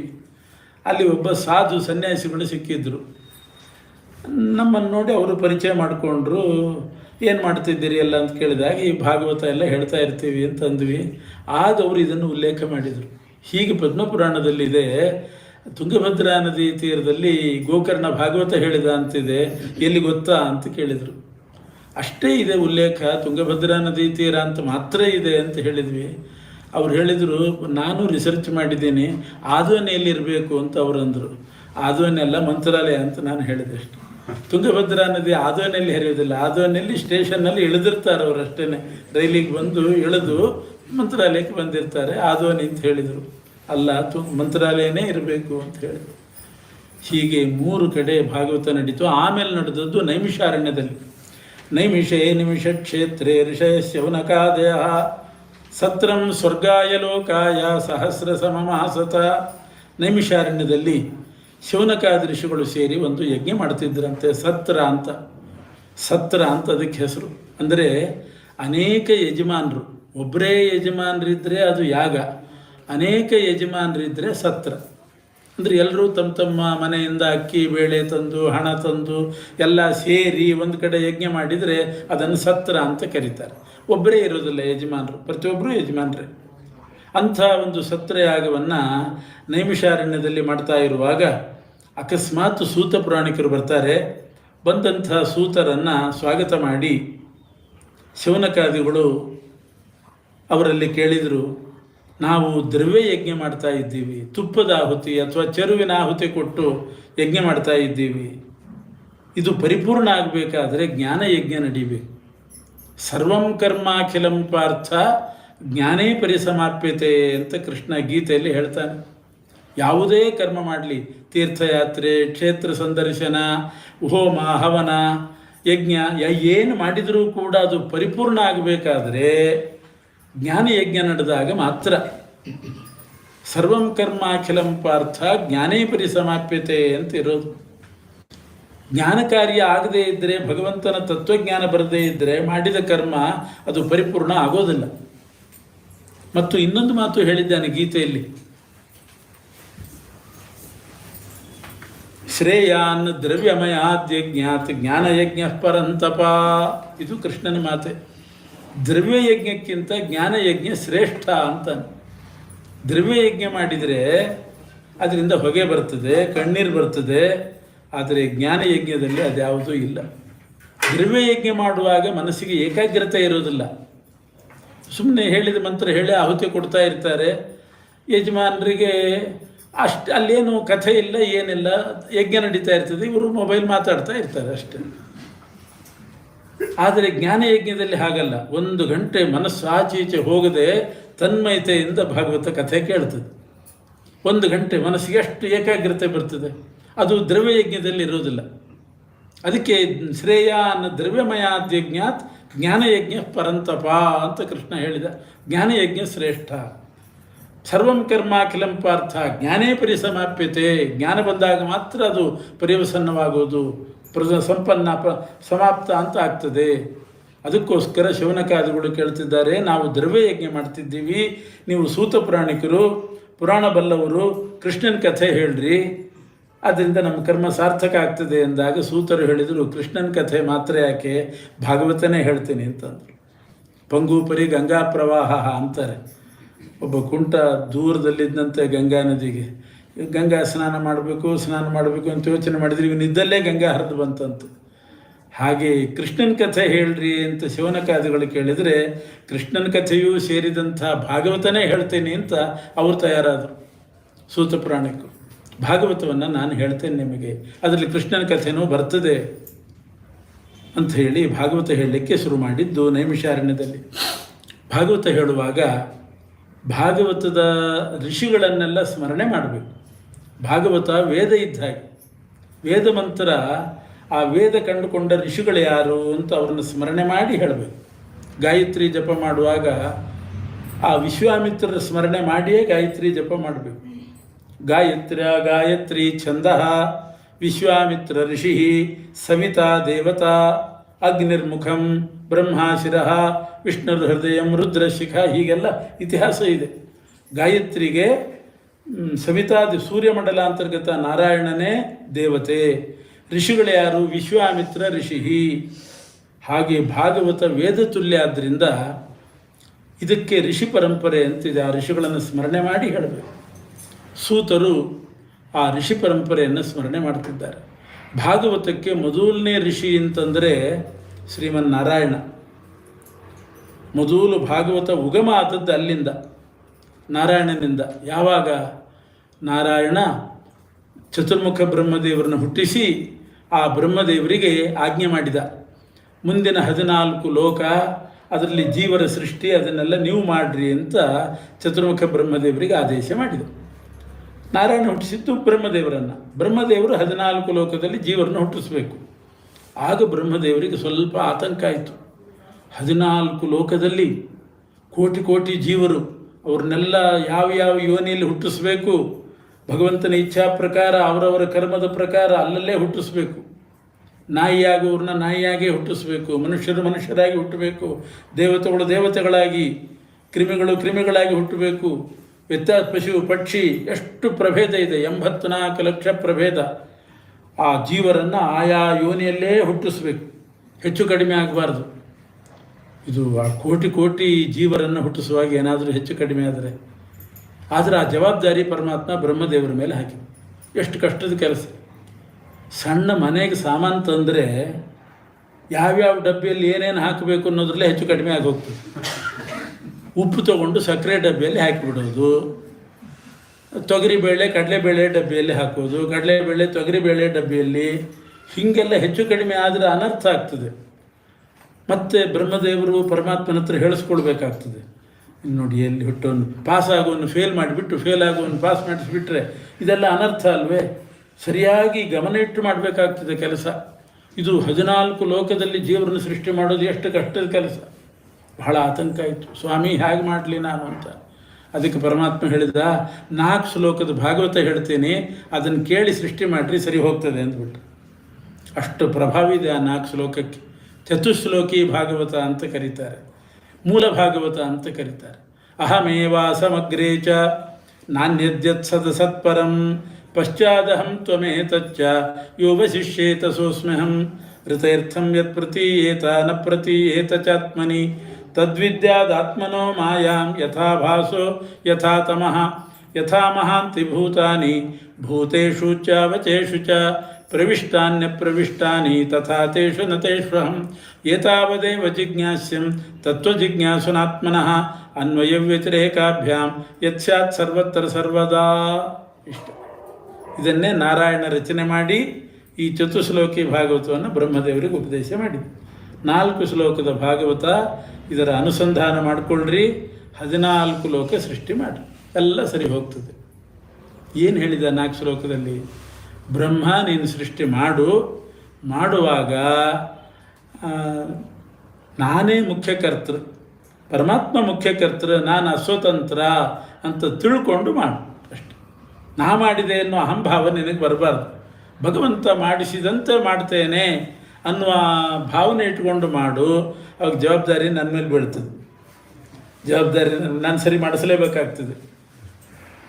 ಅದಕ್ಕೆ ಚೀಫ್ ಆಗೋದು ಬಹಳ ಕಷ್ಟ. ಅವನ ಅಡಿಯಲ್ಲಿದ್ದರೆ ಪರವಾಗಿಲ್ಲ, ಎಲ್ಲ ಜವಾಬ್ದಾರಿ ಅವ್ರಿಗೆ ಹೋಗ್ತದೆ. ಅವ್ರು ಹೆಂಗೆ ಹೇಳಿದ್ರು ಹಾಗೆ ಮಾಡಿದೆ ನನಗೇನು ಅಂತ ಅವ್ರ ಮೇಲೆ ಹಾಕಿಬಿಡ್ಬೋದು. ಆದ್ದರಿಂದ ಏನಾದರೂ ಹೆಚ್ಚು ಕಡಿಮೆ ಆದರೆ ನನ್ನ ಮೇಲೆ ಹಾಕ್ಲಿಕ್ಕೆ ಬರ್ತದೆ. ಅದನ್ನು ನೀನು ಎಚ್ಚರಿಕೆಯಲ್ಲಿ ಇಟ್ಟುಕೋ. ನನ್ನ ಮೇಲೆ ಭಾರ ಹಾಕಿ, ನಾನು ಕರ್ತ, ಮುಖ್ಯಕರ್ತ ಅಂತ ತಿಳ್ಕೊಂಡು ನೀನು ಸೃಷ್ಟಿ ಮಾಡು. ಇದು ಒಂದು ತತ್ವ ಹೇಳಿದ್ದಾರೆ. ಮತ್ತು ಇಡೀ ಪ್ರಪಂಚದಲ್ಲಿ ನಾನೇ ಸ್ವತಂತ್ರ, ಇನ್ನೆಲ್ಲ ಪರತಂತ್ರ, ಅದನ್ನು ತಿಳ್ಕೊ. ಭಗವಂತನ ಸ್ವಾತಂತ್ರ್ಯ ತಿಳ್ಕೊಂಡು ಮಾಡಬೇಕು. ನಾವು ಸ್ವತಂತ್ರರು ಅಂತ ತಿಳ್ಕೊಂಡು ಮಾಡಲಿಕ್ಕೆ ಹೋದರೆ ಪರಮಾತ್ಮ ಸುಮ್ಮನೆ ಆಗ್ತಾನೆ, ಮಾಡ್ಕೊ ಹಾಗಾದರೆ ಅಂತ. ನಾವು ಸ್ವತಂತ್ರರಲ್ಲ, ಪರಮಾತ್ಮನೇ ಸ್ವತಂತ್ರ. ತನ್ನ ಸ್ವಾತಂತ್ರ್ಯವನ್ನು ಉಪದೇಶ ಮಾಡಿದ. ಏನು ಸ್ವಾತಂತ್ರ್ಯ ಅಂದರೆ, ನಮಗೂ ಬಂದಿದೆ ಸ್ವಾತಂತ್ರ್ಯ. ಆಗಸ್ಟ್ 15 ಬಂದಾಗ ಸ್ವಾತಂತ್ರ್ಯ ಉತ್ಸವ ಮಾಡ್ತೀವಿ ನಾವು. ನಮ್ಮ ಸ್ವಾತಂತ್ರ್ಯ ಅರ್ಥ ಇಲ್ಲದೆ ಇದ್ದದ್ದು. ಭಗವಂತನ ಸ್ವಾತಂತ್ರ್ಯ ಅಂದರೆ ಏನು? ಪ್ರಕೃತಿಯ ಬಂಧನ ಇಲ್ಲ. ಎಲ್ಲ ಜೀವರಿಗೆ ಪ್ರಕೃತಿ ಬಂಧನ ಇದೆ, ಭಗವಂತನಿಗೆ ಪ್ರಕೃತಿ ಬಂಧನ ಇಲ್ಲ. ಯಾವ ಜೀವರ ಹಂಗೂ ಇಲ್ಲ. ಪ್ರತಿಯೊಬ್ಬನಿಗೂ ಇನ್ನೊಬ್ಬ ಜೀವ ಬೇಕೇ ಬೇಕು, ಏನಾದರೂ ಒಂದು ಉಪಕಾರಕ್ಕೆ ಬೇಕಾಗ್ತದೆ. ಪರಮಾತ್ಮನಿಗೆ ಯಾವ ಜೀವರ ಹಂಗೂ ಇಲ್ಲ, ಪ್ರಕೃತಿಯ ಬಂಧನ ಇಲ್ಲ. ಕರ್ಮ ಮಾಡ್ತಾನೆ, ಕರ್ಮದ ಲೇಪ ಇಲ್ಲ, ಕರ್ಮದ ಲೇಪ ಇಲ್ಲ. ಕಾಲದ ಪರಿಣಾಮ ಇಲ್ಲ. ಪ್ರತಿಯೊಬ್ಬರ ಮೇಲೂ ಕಾಲದ ಪರಿಣಾಮ ಇದೆ. ಒಂದಿಷ್ಟು ವರ್ಷ ಆದ ಕೂಡಲೇ ತಲೆ ಕೂದಲು ಬೆಳ್ಳಗಾಗೋದೇ ಕಾಲದ ಪರಿಣಾಮ. ಪರಮಾತ್ಮನಿಗೆ ತಲೆ ಕೂದಲು ಬೆಳ್ಳಗಾಗೋದೇ ಇಲ್ಲ. ಯಾಕೆ? ಕಾಲದ ಪರಿಣಾಮ ಇಲ್ಲ, ಪ್ರಕೃತಿಯ ಬಂಧನ ಇಲ್ಲ, ಕರ್ಮದ ಲೇಪ ಇಲ್ಲ. ಬ್ರಹ್ಮದೇವರನ್ನೇ ಪ್ರಳಯ ಕಾಲದಲ್ಲಿ ಹತ್ಯೆ ಮಾಡಿಬಿಡ್ತಾನೆ, ಬ್ರಹ್ಮಹತ್ಯಾ ದೋಷ ಬರ್ತದ? ಕರ್ಮದ ಲೇಪ ಇಲ್ಲ. ಇದೇ ಸ್ವಾತಂತ್ರ್ಯ ಅಂದರೆ. ಇದನ್ನೆಲ್ಲ ಉಪದೇಶ ಮಾಡಿದ. ಇನ್ನೂ ಹೇಳಿದ, ನನ್ನ ಸಂಕಲ್ಪಕ್ಕೆ ಬಂದರೆ ಆಗ್ತದೆ, ನನ್ನ ಸಂಕಲ್ಪಕ್ಕೆ ಬರಲಿಲ್ಲ ಅಂತಂದರೆ ಅದು ಯಾವುದು ನಡೆಯೋದಿಲ್ಲ. ಹರಿಚಿತ್ತ ಸತ್ಯ ಹರಿಚಿತ್ತ, ನರಚಿತ್ತಕ್ಕೆ ಬಂದದ್ದು ಲವಲೇಶ ನಡೆಯದು. ಇದನ್ನೇ ದಾಸರು ಹೇಳಿದರು. ಹರಿಚಿತ್ತ ಸತ್ಯ ಹರಿಚಿತ್ತಕ್ಕೆ ಬಂದರೆ ಹಾಗೇ ಆಗ್ತದೆ. ಕೋಟಿ ಕೋಟಿ ಜನ ವಿಘ್ನ ಮಾಡಿದರೂ ಕೂಡ ಆಗ್ತದೆ. ಹರಿಚಿತ್ತಕ್ಕೆ ಬರಬೇಕು, ಹಾಗೇ ಆಗ್ತದೆ. ಎಷ್ಟು ಜನ ಕಲ್ಲು ಹಾಕ್ಲಿಕ್ಕೆ ಪ್ರಯತ್ನ ಮಾಡಿದರೂ ತಡೆಯೋದಿಲ್ಲ, ನಿಲ್ಲೋದಿಲ್ಲ, ಹಾಗೇ ಆಗ್ತದೆ. ಹರಿಚಿತ್ತಕ್ಕೆ ಬರಲಿಲ್ಲ ಅಂತಾದರೆ ಕೋಟಿ ಕೋಟಿ ಜನ ಪ್ರಯತ್ನ ಮಾಡಿದರೂ ಕೂಡ ಆಗೋದೇ ಇಲ್ಲ. ಎಷ್ಟು ಪ್ರಯತ್ನ ಮಾಡಿದರು, ಎಷ್ಟು ಬುದ್ಧಿವಂತಿಕೆ ಇದ್ದರೂ ಹರಿಚಿತ್ತಕ್ಕೆ ಬರಲಿಲ್ಲ ಅಂದರೆ ನಡೆಯೋದೇ ಇಲ್ಲ. ಕುದುರೆ ಅಂದಾಣ ಆನೆ ಬಯಸೋದು ನರಚಿತ್ತ, ಪಾದಚಾರಿಯಾಗುವುದು ಹರಿಚಿತ್ತ. ಕುದುರೆ ಮೇಲೆ ಹೋಗಬೇಕು, ಕಾರಲ್ಲಿ ಹೋಗಬೇಕು, ಎಲ್ಲ ಬಯಸ್ತೀವಿ, ಆದರೆ ಪಾದಚಾರಿಯಾಗಿಯೇ ಪಾದಚಾರಣೆ ಮಾಡಿಬಿಡ್ತಾನೆ, ಇದು ಹರಿಚಿತ್ತ. ಮದುವೆ ಮಕ್ಕಳ ಬಯಸೋದು ನರಚಿತ್ತ, ಬ್ರಹ್ಮಚಾರಿಯಾಗಿ ಉಳಿಯೋದು ಹರಿಚಿತ್ತ. ಏನು ಮಾಡಿದರೂ ಆಗೋದಿಲ್ಲ. ಎಷ್ಟು ಲಾಗ ಹಾಕಿದರೂ ಕೂಡ ಅವನ ಚಿತ್ತಕ್ಕೆ ಬರದೇ ಇದ್ದರೆ ಆಗೋದಿಲ್ಲ. ಇದಕ್ಕೆಲ್ಲ ಪ್ರತಿ ಕ್ಷಣದಲ್ಲಿಯೂ ನಿದರ್ಶನಗಳು ಸಿಗ್ತದೆ ನಮಗೆ, ಪುರಾಣಗಳಲ್ಲಿಯೂ ನಿದರ್ಶನ ಸಿಗ್ತದೆ. ಒಂದೆರಡು ಘಟನೆ ಹೇಳ್ತೀನಿ ನಿಮಗೆ. ಇದು ಈ ಪರಮಾತ್ಮನ ಸ್ವಾತಂತ್ರ್ಯದ ಬಗ್ಗೆ. ಮಹಾಭಾರತ ಯುದ್ಧ ಆಗುವಾಗ, ಇದು ಮಹಾಭಾರತದಲ್ಲಿಲ್ಲ, ಮಹಾಭಾರತ ಯುದ್ಧ ಆಗುವಾಗ ಒಂದು ಘಟನೆ ನಡೀತು. ಒಬ್ಬ ಸೈನಿಕ ಎದುರಾಳಿಗೆ ಒಂದು ಬಾಣ ಬಿಟ್ಟ. ಆ ಕುರುಕ್ಷೇತ್ರದಲ್ಲಿ ನಡೆಯುವ ಯುದ್ಧಕ್ಕೆ ಒಂದು ಗರ್ಭಿಣಿ ಪಕ್ಷಿ ಬಂದಿತ್ತಂತಲ್ಲಿ, ಹೆಣ್ಣು ಪಕ್ಷಿ ಗರ್ಭ ಧರಿಸಿದೆ, 4 ಮೊಟ್ಟೆ ಇದೆ ಹೊಟ್ಟೆಯಲ್ಲಿ, ಅಂಥ ಪಕ್ಷಿ ಬಂದಿತ್ತಂತ. ಅದಕ್ಕೆ ಈ ಯುದ್ಧ ಇದರದ್ದೆಲ್ಲ ಕಲ್ಪನೆ ಇಲ್ಲ, ಎಲ್ಲೋ ಹಾರಾಡ್ತಾ ಕುರುಕ್ಷೇತ್ರಕ್ಕೆ ಬಂತು. ಅಲ್ಲಿ ಒಂದು ರಥ ಇತ್ತು, ಆ ರಥಕ್ಕೊಂದು ಧ್ವಜ, ಆ ಧ್ವಜದ ಮೇಲ್ಗಡೆ ಕಂಬಿ ಮೇಲೆ ಕೂತ್ಕೊಂಡ್ತಂತೆ ಬಂದು. ಗ್ರಹಚಾರ ನೋಡಿ ಅದರದ್ದು, ಯಾವ ಮರ ಅಂತ ತಿಳ್ಕೊಳ್ತೋ ಏನೋ, ಮಾವಿನ ಮರ ಅಂತ ತಿಳ್ಕೊಂಡು ಕೂತಿರ್ಬೇಕು. ಬಂದು ಆ ಗರ್ಭಿಣಿ ಪಕ್ಷಿ ಧ್ವಜದ ಕಂಬಿ ಮೇಲೆ ಕೂತ್ಕೊಂಡಿತು.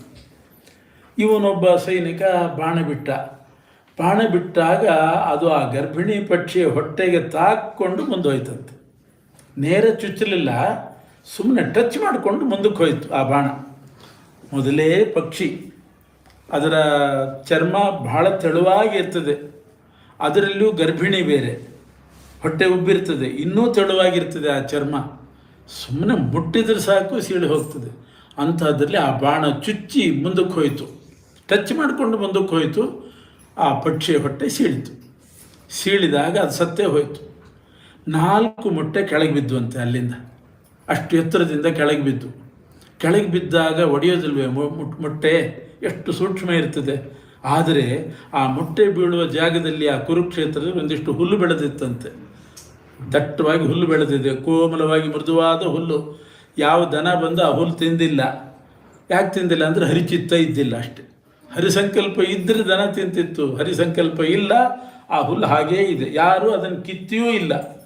ಆ ಹುಲ್ಲಿನ ಮೇಲೆ 4 ಮೊಟ್ಟೆ ಬಿತ್ತು, ಹತ್ತಿ ಮೇಲೆ ಇಟ್ಟಿರ್ತಾರೆ ಹಾಗಾಯಿತು, ಕೋಮಲವಾದ ಹುಲ್ಲು, ಮೊಟ್ಟೆ ಒಡಿಲಿಲ್ಲ.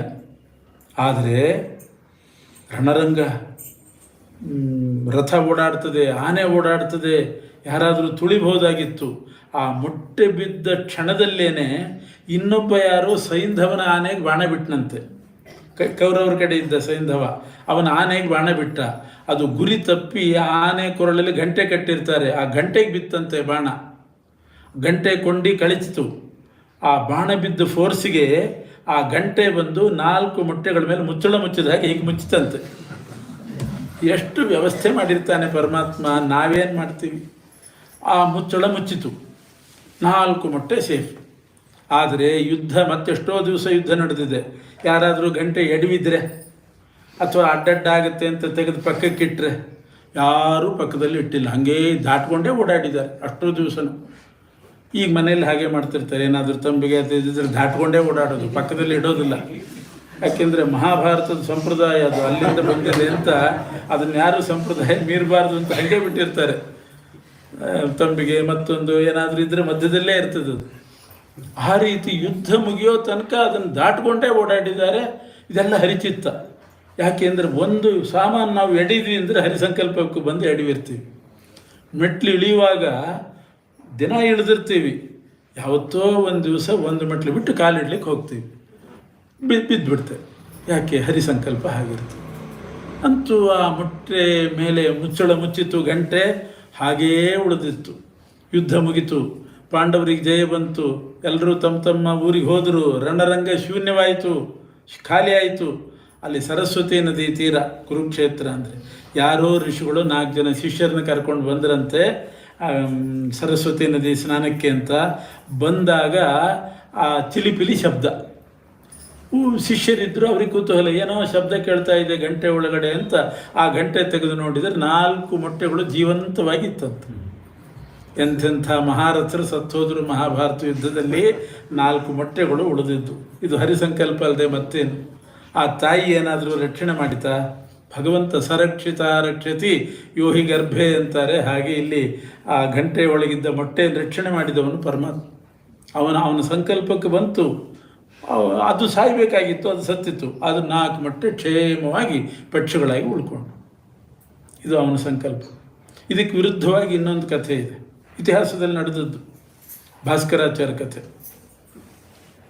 ಅವರು ಬಹಳ ಪ್ರಸಿದ್ಧ ಭಾಸ್ಕರಾಚಾರ್ಯ, ಗಣಿತ ಜ್ಯೋತಿಷ್ಕರು, ಭಾರೀ ಜ್ಯೋತಿಷ್ಕರು, ಅಷ್ಟೇ ಗಣಿತದಲ್ಲೂ ಅಪಾರ ಬುದ್ಧಿ ಅವರಿಗೆ. ಮದುವೆ ಆಯಿತು, ಒಂದು ಹೆಣ್ಣು ಮಗು ಹುಟ್ಟಿತು. ಲೀಲಾವತಿ ಅಂತ ಹೆಸರಿಟ್ಟರು. ಲೀಲಾವತಿ ಗಣಿತ ಅಂತಲೇ ಪ್ರಸಿದ್ಧಿ ಇದೆ ನೋಡಿ. ಲೀಲಾವತಿ ಅಂತ ಹೆಸರಿಟ್ಟರು. ಆ ಲೀಲಾವತಿ ಬೆಳೀತಾ ಬಂದಳು. ಇವರೇ ಜಾತಕ ಬರೆದರು. ಸ್ವಯಂ ಇವರು ಪಂಡಿತರು, ಜ್ಯೋತಿಷ್ಕರು, ಗಣಿತ ಗೊತ್ತಿದ್ದವರು ಜಾತಕ ಬರೆದರು, ಪರೀಕ್ಷೆ ಮಾಡಿದರು. ಆ ಲೀಲಾವತಿ ಜಾತಕ ಏನಿತ್ತು ಅಂದರೆ, ಅವಳಿಗೆ ಮದುವೆ ಮಾಡಿದರೆ ಮರುದಿನನೇ ವೈಧವ್ಯ, ಮರುದಿವಸನೇ ಗಂಡ ಸಾಯ್ತಾರೆ, ವೈಧವ್ಯ ಬರ್ತದೆ. ಇಂಥ ಪರಿಸ್ಥಿತಿ ಇದೆ ಜಾತಕದಲ್ಲಿ. ಆದರೂ ಅವರು ಬಿಡಲಿಲ್ಲ. ತಮ್ಮ ಮೇಧಾಶಕ್ತಿಯಿಂದ ಮದುವೆ ಮಾಡಬೇಕು, ಆದರೆ ಆ ಒಳ್ಳೆ ಮುಹೂರ್ತದಲ್ಲಿ ಮಾಡಬೇಕು. ಯಾವ ಮುಹೂರ್ತದಲ್ಲಿ ಮಾಡಿದರೆ ಗಂಡ ಚಿರಂಜೀವಿಯಾಗಿರ್ತಾನೆ ಅಂಥ ಮುಹೂರ್ತ ಹುಡುಕ್ತೇನೆ ಅಂತ ಅವಳು ಮದುವೆ ವಯಸ್ಸಿಗೆ ಬರೋ ತನಕ ಅವ್ರು ಮಾಡಿದ್ದು ಅದೇ ಕೆಲಸ. ಮುಹೂರ್ತ ಹುಡುಕ್ತಾ ಶೋಧನೆ ಮಾಡಿದರು. ಒಂದು ಮುಹೂರ್ತ ಸಿಕ್ತು. ಆ ಮುಹೂರ್ತಕ್ಕೆ ಸರಿಯಾಗಿ ಮದುವೆ ಮಾಡಿದರೆ ಗಂಡ ಚಿರಂಜೀವಿ. ಅಂಥ ಮುಹೂರ್ತ ಹುಡುಕಿದರು. ಇವಳು ಬೆಳೆದು ದೊಡ್ಡವಳಾದ್ಲು, ವರ ನೋಡಿದರು, ಮದುವೆನೂ ಏರ್ಪಾಟ್ ಮಾಡಿದರು. ಮದುವೆಗೆಲ್ಲ ಸಮಾರಂಭ ಆಯಿತು, ಪೂರ್ವಭಾವಿ ಕಾರ್ಯಕ್ರಮಗಳೆಲ್ಲ ಆಯಿತು. ಆ ಮುಹೂರ್ತಕ್ಕೆ ಸರಿಯಾಗಿ ತಾಳಿ ಕಟ್ಟಬೇಕು. ಅದೇ ಮುಹೂರ್ತ, ಶುಭ ಮುಹೂರ್ತ ಅಂದರೆ ಅದು. ಆ ಮುಹೂರ್ತ ಕಂಡುಹಿಡಿಯೋದು ಹೇಗೆ? ಆಗಿನ ಕಾಲದಲ್ಲಿ, ಭಾಸ್ಕರಾಚಾರ್ಯ ಕಾಲದಲ್ಲಿ ಈ ಗಡಿಯಾರ, ವಾಚು ಇವೆಲ್ಲ ಇಲ್ಲ. ಗಳಿಗೆ ಬಟ್ಲು ಅಂತ ಒಂದು ಬಟ್ಲು ಇರ್ತಿತ್ತಂತೆ. ಅದು ಇಷ್ಟೇ ತೂಕದಿಂದ ಮಾಡಬೇಕು ಅಂತ ಉಂಟು. ಆ ಬಟ್ಲಿಗೆ ಇಷ್ಟೇ ತೂತು ಹಾಕಬೇಕು ಅಂತಿದೆ. ಆ ಬಟ್ಲಿಗೆ ತೂತು ಹಾಕಿ ಅದನ್ನು ನೀರಿನಲ್ಲಿ ಇಡಬೇಕು. ಅದು ಇಂಥ ನೀರೇ ಅಂತಿದೆ, ಸಾಲಿಡ್ ನೀರಾಗಬಾರ್ದು. ಯಾವುದೋ ಒಂದು ಋತುವಿನಲ್ಲಿ ಮಳೆ ಬಂದ ನೀರು ಶೇಖರಿಸಿ ಆ ಕೊಳಗದಲ್ಲಿ ಆ ಬಟ್ಲೆ ಇಡಬೇಕು. ಆ ತೂತಿನಲ್ಲಿ ಅದು ತುಂಬುತ್ತಾ ಬಂದು ಒಂದು ಸಲ ಬಟ್ಲು ತುಂಬಿದರೆ 1 ಗಂಟೆ ಆಯಿತು ಅಂತ ಲೆಕ್ಕ. ಈ ರೀತಿ ಗಂಟೆ ಕಂಡು ಹಿಡಿಯೋ ಕ್ರಮ ಹಿಂದಿನ ಕಾಲದಲ್ಲಿ. ಆವಾಗ ಒಬ್ಬ ಪಹರೆಯವನಿರ್ತಿದ್ದ. ಆ ಬಟ್ಲು ನೀರು ಚೆಲ್ಲೋದು, ಗಂಟೆ 1 ಅಂತ ಹೊಡೆಯೋದು, ಇಡೀ ಗ್ರಾಮಕ್ಕೆ ಗೊತ್ತಾಯಿತು 1 ಗಂಟೆ ಆಯಿತು ಅಂತ. ಮತ್ತೆ ಬಟ್ಲು ಇಡೋದು, ಇನ್ನೊಂದು ಸಲ ತುಂಬಿದರೆ 2 ಹೊಡೆಯೋದು. ಈ ಥರದ ವ್ಯವಸ್ಥೆ. ಭಾಸ್ಕರಾಚಾರ್ಯರು ಕೂಡ ಅಂಥ ಒಂದು ಬಟ್ಲು ತಂದು ಅದನ್ನು ನೀರಿನಲ್ಲಿ ಇಟ್ಟಿದ್ದಾರೆ. ಅದು ತುಂಬ ಹೊತ್ತಿಗೆ ಮುಹೂರ್ತ, ಆ ಹೊತ್ತಿಗೆ ಸರಿಯಾಗಿ ತಾಳಿ ಕಟ್ಟಬೇಕು. ಆ ನೀರು ಅದು ದೊಡ್ಡ ತೂತು ಹಾಕಬಾರ್ದು, ಬೇಗ 5 ನಿಮಿಷಕ್ಕೆ ತುಂಬಿಡ್ತದೆ. ಅತಿ ಸಣ್ಣದು ಹಾಕಿದರೆ 1 ಗಂಟೆಗೆ ತುಂಬೋದು, 1.5 ಗಂಟೆ ಹಿಡಿತದೆ. ಇಷ್ಟು ಗುಲ್ಗುಂಜಿ ತೂಕದ ಬಂಗಾರ, ಅದರಿಂದ ಇಷ್ಟುದ್ದದ ತಂತಿ ಮಾಡಬೇಕು, ಆ ತಂತಿಯಿಂದ ತೂತು ಹಾಕಬೇಕು ಅಂತೆಲ್ಲ ಪದ್ಧತಿ ಇದೆ. ಅದೇ ಪ್ರಕಾರ ಗಳಿಗೆ ಬಟ್ಲು ಮಾಡಿ ನೀರಲ್ಲಿ ಇಟ್ಟಿದ್ದಾರೆ. ಪೂರ್ವಭಾವಿ ಕಾರ್ಯಕ್ರಮಗಳೆಲ್ಲ ಮುಗಿಸಿದ್ದಾರೆ. ಆ ಬಟ್ಲು ನೋಡ್ತಾ ಇದ್ದಾರೆ. ತುಂಬ ಹೊತ್ತಿಗೆ ತಾಳಿ ಕಟ್ಟಿಬಿಡು, ಮತ್ತು ತಡ ಆಗಬಾರ್ದು, ಸುಮ್ಮನೆ ಏನೋ ತಡ ಮಾಡಿಕೊಂಡು ಹೆಚ್ಚು ಕಡಿಮೆ ಆಗಬಾರ್ದು ಅಂತೆಲ್ಲ ಮುಗಿಸಿದರು. ಅಲ್ಲ, ಅದೊಂದೇ ಬಾಕಿ ಇತ್ತು. ಎಲ್ಲ ನೋಡ್ತಾ ಕೂತಿದ್ದಾರೆ. ಇವಳು ಲೀಲಾವತಿನೂ ಬಂದು ನೋಡಿದ್ಲು ಬಟ್ಲು ತುಂಬಿತೋ ಇಲ್ಲೋ ಅಂತ. ಅವಳಿಗೆ ಕೂತುವಲ್ಲ, ತನ್ನ ತಾಳಿ ಕಟ್ಸ್ಕೋಬೇಕು, ಅದಕ್ಕೋಸ್ಕರ ಬಂದು ನೋಡಿದ್ಲು. ನೋಡುವಾಗ ಅವಳು ಕಿವಿಯಲ್ಲಿ ಒಂದು ರಿಂಗ್ ಹಾಕ್ಕೊಂಡಿದ್ಲಂತೆ, ಬಂಗಾರದ ರಿಂಗು ಲೀಲಾವತಿ. ಆ ರಿಂಗಿಗೆ ಒಂದು ಮುತ್ತಿತ್ತಂತೆ. ಆ ರಿಂಗು ಸೌದು ಹೋಗಿದೆ, ಹಾಕ್ಕೊಂಡಿದ್ದು ರಿಂಗು ಸೌದು ಹೋಗಿದೆ. ಅವಳು ನೋಡಿಕೊಂಡೇ ಇಲ್ಲ, ಗಮನಿಸಿಲ್ಲ. ಸೌದು ತಳ್ಳಗಾಗಿತ್ತಂತೆ ಒಂದು ಕಡೆ. ಆ ಬಗ್ಗಿ ನೋಡಿದ್ಲು ಕೊಳಗದಲ್ಲಿ, ತುಂಬಿತೋ ಇಲ್ಲೋ ಅಂತ ನೋಡುವಾಗ ಹಿಂಗೆ ಸ್ವಲ್ಪ ಕಿವಿ ಮುಟ್ಕೊಂಡಿದ್ದಾಳೆ. ಆ ತಳ್ಳಗಿರೋ ತಂತಿ ತುಂಡಾಗೋಯ್ತು. ತುಂಡಾದ ಕೂಡಲೇ ಮುತ್ತು ಬಂದು ಆ ಬಟ್ಲಿಗೆ ಬಿದ್ದದ್ದು ಮುತ್ತು ಹೋಗಿ ಆ ತೂತಿಗೆ ಸಿಗಾಕೊಂಡಿತ್ತು. ಏನು ಭಗವಂತನ ವ್ಯವಸ್ಥೆ! ಬಟ್ಲು ನೋಡಿದ್ಲು, ರಿಂಗ್ ಸೌದಿತ್ತು, ಅದು ಗಮನಿಸಿಲ್ಲ. ಆ ಸೌದ ಕಡೆಯಿಂದ ಮುತ್ತು ಬಿದ್ದು ತೂತಿಗೆ ಸಿಕ್ಬಿತ್ತು. ನೀರು ಮೇಲೆ ಬರ್ತಾ ಇಲ್ಲ. ತೂತು ಬಂದಾದ್ರೆ ನೀರು ಹೇಗೆ ಬರ್ತದೆ? ನೋಡ್ತಾ ಇದ್ದಾರೆ ಪುರೋಹಿತರು, ಇನ್ನೂ ತುಂಬಿಲ್ಲ ಅಂತ ಕಾಯ್ತಾ ಇದ್ದಾರೆ, ಸುಮ್ಮನೆ ಹರಟೆ ಹೊಡ್ಕೊಂಡು. ಇನ್ನೊಂದು ಸಲ ನೋಡಿದರೂ ತುಂಬಿಲ್ಲ. ಮತ್ತೆ ಯಾಕೋ ಡೌಟ್ ಬಂತು ಅವರಿಗೆ. ಎಷ್ಟು ನೋಡಿದ್ರು ಅಷ್ಟೇ ಇದೆಯಲ್ಲ ನೀರು, ಏನಾಗಿದೆ ಅಂತ ಆಮೇಲೆ ಪರೀಕ್ಷೆ ಮಾಡಿದರು. ಕೆಲವು ಸಲ ಪ್ರವಚನ ಮಾಡುವಾಗ ಗಡಿಯಾರ ಇರ್ತದೆ, ನೋಡ್ತೀವಿ, ಮುಳ್ಳು ಅಲ್ಲೇ ಇರ್ತದೆ, ಇನ್ನೂ ಆಗಿಲ್ಲ ಟೈಮ್ ಅಂತ ಹೇಳ್ತಾ ಹೋಗೋದು. ಮತ್ತೆ ನೋಡಿರ್ತೀವಿ, ಮುಳ್ಳು ಅಲ್ಲೇ ಇರ್ತದೆ, ಇನ್ನೂ ಟೈಮ್ ಆಗಿಲ್ಲ ಅಂತ ನೋಡಿದ್ರೆ ಗಡಿಯಾರ ನಿಂತಿರ್ತದೆ. ಆಮೇಲೆ ನಮಗೆ ಗೊತ್ತಾಗೋದು ಯಾವಾಗ ಅಂದರೆ, ಎಲ್ಲರೂ ತಮ್ಮ ವಾಚ್ ನೋಡ್ಕೊಳ್ಳಿ, ಎಷ್ಟೊತ್ತು ಮಾಡ್ತಿದ್ದಾರಲ್ಲ ಇವರು ಪುರಾಣ ಅಂತ. ಆವಾಗ ಗಮನಿಸ್ತೇವೆ, ಮುಳ್ಳಾಡ್ತಾ ಇಲ್ಲ, ನಿಂತು ಹೋಗಿದೆ ಅಂತ ಗೊತ್ತಾಗ್ತದೆ. ಎಷ್ಟು ಸಲ ನೋಡಿದರೂ ಬಟ್ಲು ತುಂಬೇ ಇಲ್ಲ. ಕೊನೆಗೆ ಡೌಟ್ ಬಂತು ಪುರೋಹಿತರಿಗೆ. ನೋಡ್ತಾರೆ, ಬಟ್ಲು ತೆಗೆದು ಮುತ್ತು ಹಾಕ್ಕೊಂಡಿದೆ, ನೀರು ತುಂಬಿಲ್ಲ. ಮುಹೂರ್ತ ಎಷ್ಟೊತ್ತಾಯಿತೋ ಏನೋ ಮುಹೂರ್ತ ಮುಗಿದು ಅಂತ ಗಾಬರಿ ಆಯಿತು. ದಡಬಡ ಮಾಡಿ ಅಂತೂ ಇಂತೂ ತಾಳಿ ಕಟ್ಟಿಸಿದ್ರು. ಮರುದಿವಸ ವೈಧವ್ಯ ಬಂತು. ಏನು ಮಾಡಿ, ಎಷ್ಟು ಮೇಧಾಶಕ್ತಿ, ಎಷ್ಟು ಭಾಸ್ಕರಾಚಾರ್ಯ ಗಣಿತ ಹುಡುಕಿದ್ರು ಆ ಮುಹೂರ್ತ ಸಿಕ್ತು. ಆದರೆ ಉಪಯೋಗ ಬೀಳಲಿಲ್ಲ. ಅವರ ಬುದ್ಧಿವಂತಿಕೆ ಭಗವಂತನ ಎದುರುಗಡೆ ನಡೀಲಿಲ್ಲ. ಯಾಕೆ ಹರಿಸಂಕಲ್ಪ ಆಗಿತ್ತು, ಮರುದಿವಸ ಹೀಗಾಗಬೇಕು ಅಂತಿತ್ತು.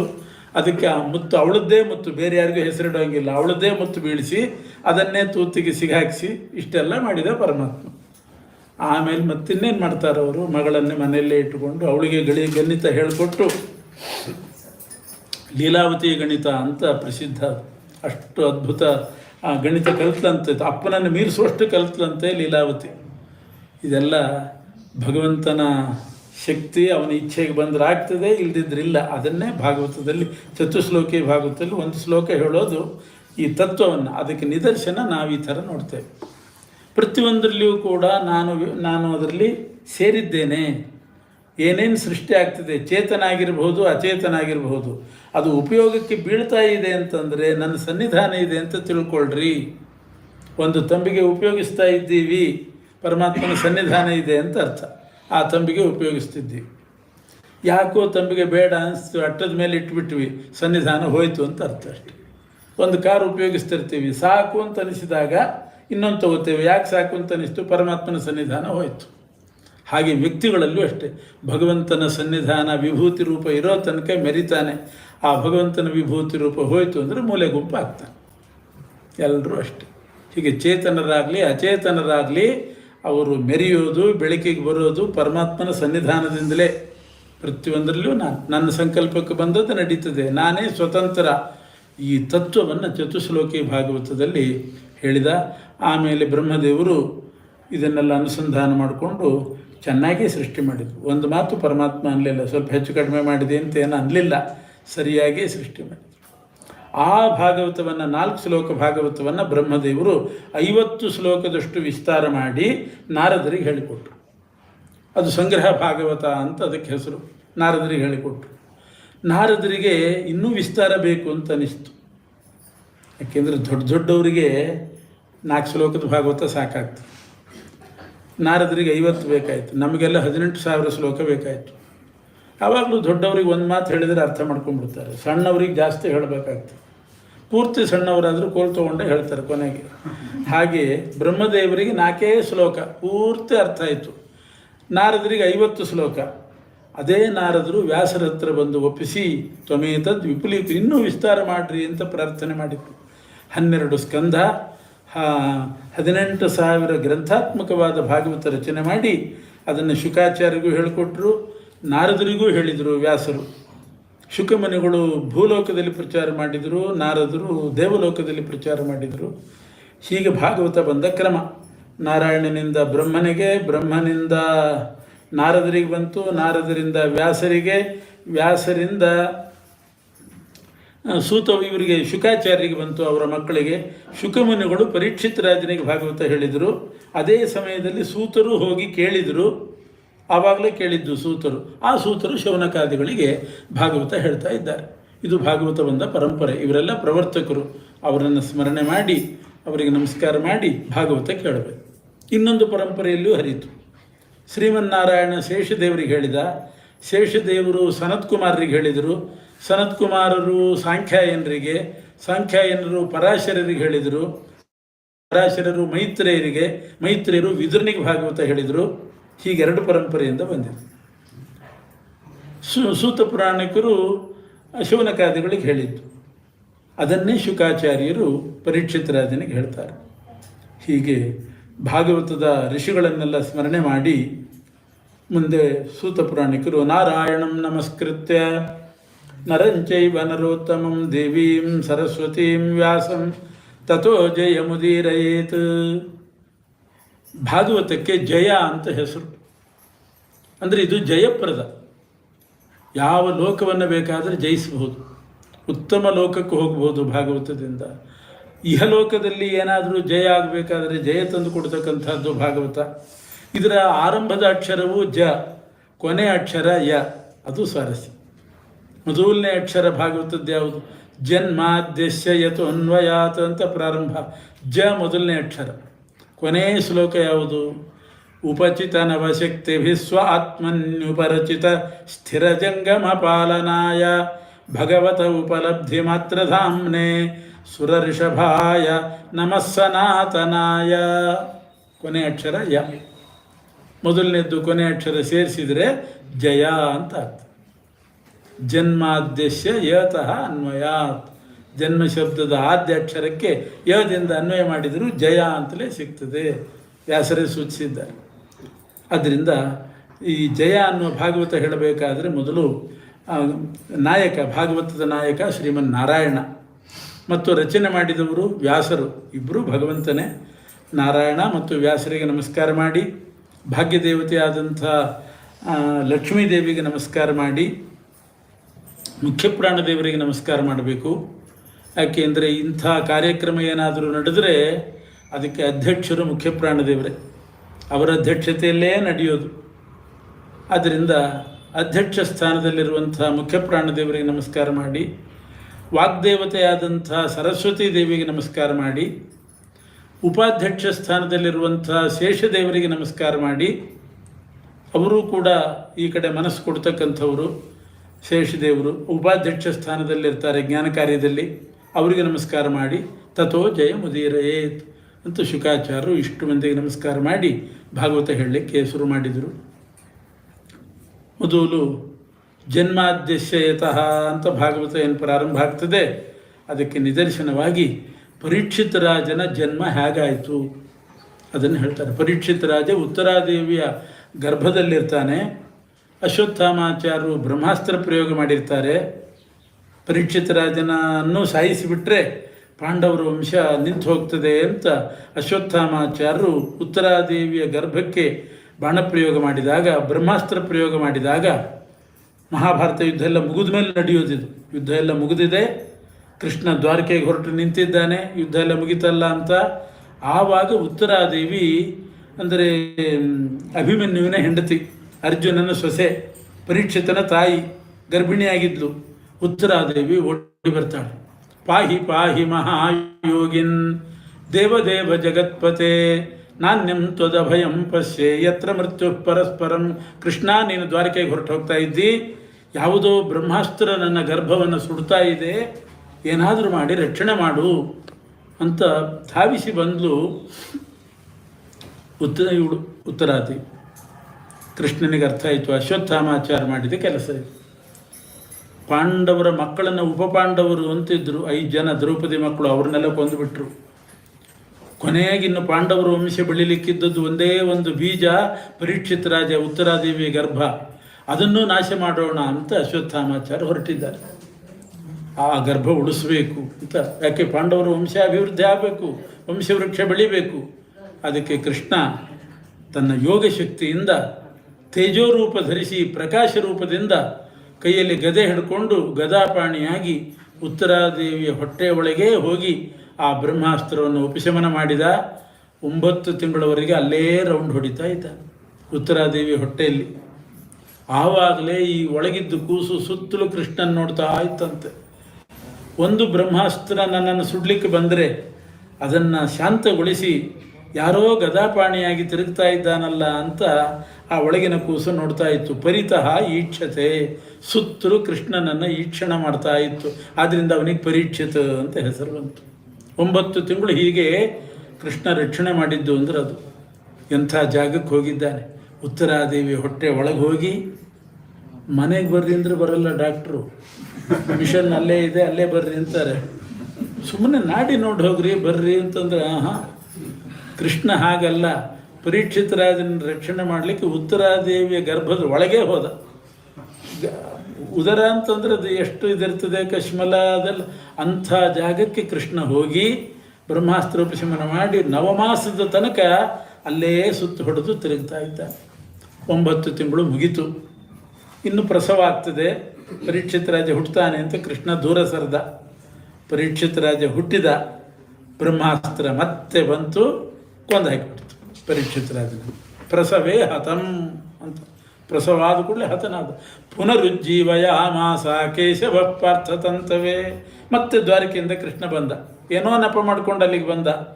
ಗೊತ್ತಾಯಿತು ಮಗು ಹುಟ್ಟಿತು, ಗಂಡು ಮಗುನೇ ಹುಟ್ಟಿತು, ಆದರೆ ಸತ್ತೋಯ್ತು ಅಂತ ಗೊತ್ತಾಯಿತು. ನಾ ಬದುಕಿಸ್ಲಿಕ್ಕೆ ಬಂದದ್ದು ಅಂದ ಕೃಷ್ಣ. ನಂಗೆ ಗೊತ್ತು, ನಾನು ಬದುಕಿಸ್ತೇನೆ. ಹೇಗೆ ಬದುಕಿಸ್ತಾನೆ? ಸತ್ತೋಗಿ ಆಯಿತು, ಆದರೂ ಬದುಕಿಸ್ತೇನೆ ಅಂತಂದು. ಎಲ್ಲ ಚಿಲ್ಡ್ರನ್ ಸ್ಪೆಷಲಿಸ್ಟು, ಡಾಕ್ಟ್ರುಗಳು ಎಲ್ಲ ಸೇರಿದ್ದಾರೆ. ಹೇಗೆ ಬದುಕಿಸ್ತಾನೆ, ಯಾವ ಔಷಧಿ ಕೊಡ್ತಾನೆ. ಸೂತಿಕಾಗ್ರಹಕ್ಕೆ ಹೋದ ಕೃಷ್ಣ, ನಾ ಬದುಕಿಸ್ತೀನಿ ಬನ್ನಿ ಅಂತ ಸೂತಿಕಾಗ್ರಹಕ್ಕೆ ಹೋಗಿ ಎಲ್ಲರೂ ಸೇರಿದ್ದಾರೆ. ಉತ್ತರಾದೇವಿ ಅಳ್ತಾ ಇದ್ದಾಳೆ. ಅಲ್ಲಿ ನಿಂತುಕೊಂಡು ಒಂದು ಆಣೆ ಇಟ್ಟನಂತೆ, ನಾನು ಭೂಮಿಯಲ್ಲಿ ಹುಟ್ಟಿದಾಗಿನಿಂದ, ಅವತಾರ ಮಾಡಿದಾಗಿನಿಂದ ಇವತ್ತಿನವರೆಗೆ ಒಂದೇ ಒಂದು ಅನ್ಯಾಯ ಮಾಡಿಲ್ಲ, ಒಂದೇ ಒಂದು ತಪ್ಪು ಕೆಲಸ ಮಾಡಿಲ್ಲ, ನಾನು ಕಳ್ಳತನ ಮಾಡಿಲ್ಲ, ಸುಳ್ಳು ಹೇಳಲಿಲ್ಲ, ಜಾರತನ ಅಂತೂ ಮೊದಲೇ ಇಲ್ಲ. ಇದು ಸತ್ಯ ಆಗಿದ್ದರೆ ನಾನು ನಿಜವಾಗಿಯೂ ಗುಣಪೂರ್ಣ, ಯಾವ ದೋಷವೂ ನನ್ನಲ್ಲಿಲ್ಲ. ಜಾರ ಅಲ್ಲ, ಚೋರ ಅಲ್ಲ, ಸುಳ್ಳ ಅಲ್ಲ, ನಾನು ಕಳ್ಳ ಅಲ್ಲ, ಸುಳ್ಳ ಅಲ್ಲ. ಇದು ಸತ್ಯ ಆಗಿದ್ದರೆ ಈ ಮಗು ಬದುಕಲಿ ಅಂತ ಆಣೆ ಇಟ್ಟ. ಮಗು ಬದುಕಿಬಿಡ್ತು. ಇಷ್ಟು ಮಾಡಿ ಮಗುವನ್ನು ಬದುಕಿಸಿದ್ರು. ಎಲ್ರಿಗೂ ಭಾರಿ ಆಶ್ಚರ್ಯ ಆಯಿತು. ಆದರೆ ಕೃಷ್ಣನ ಬಾಲ್ಯ ಸ್ನೇಹಿತ ಒಬ್ಬ ಅಲ್ಲಿದ್ದ.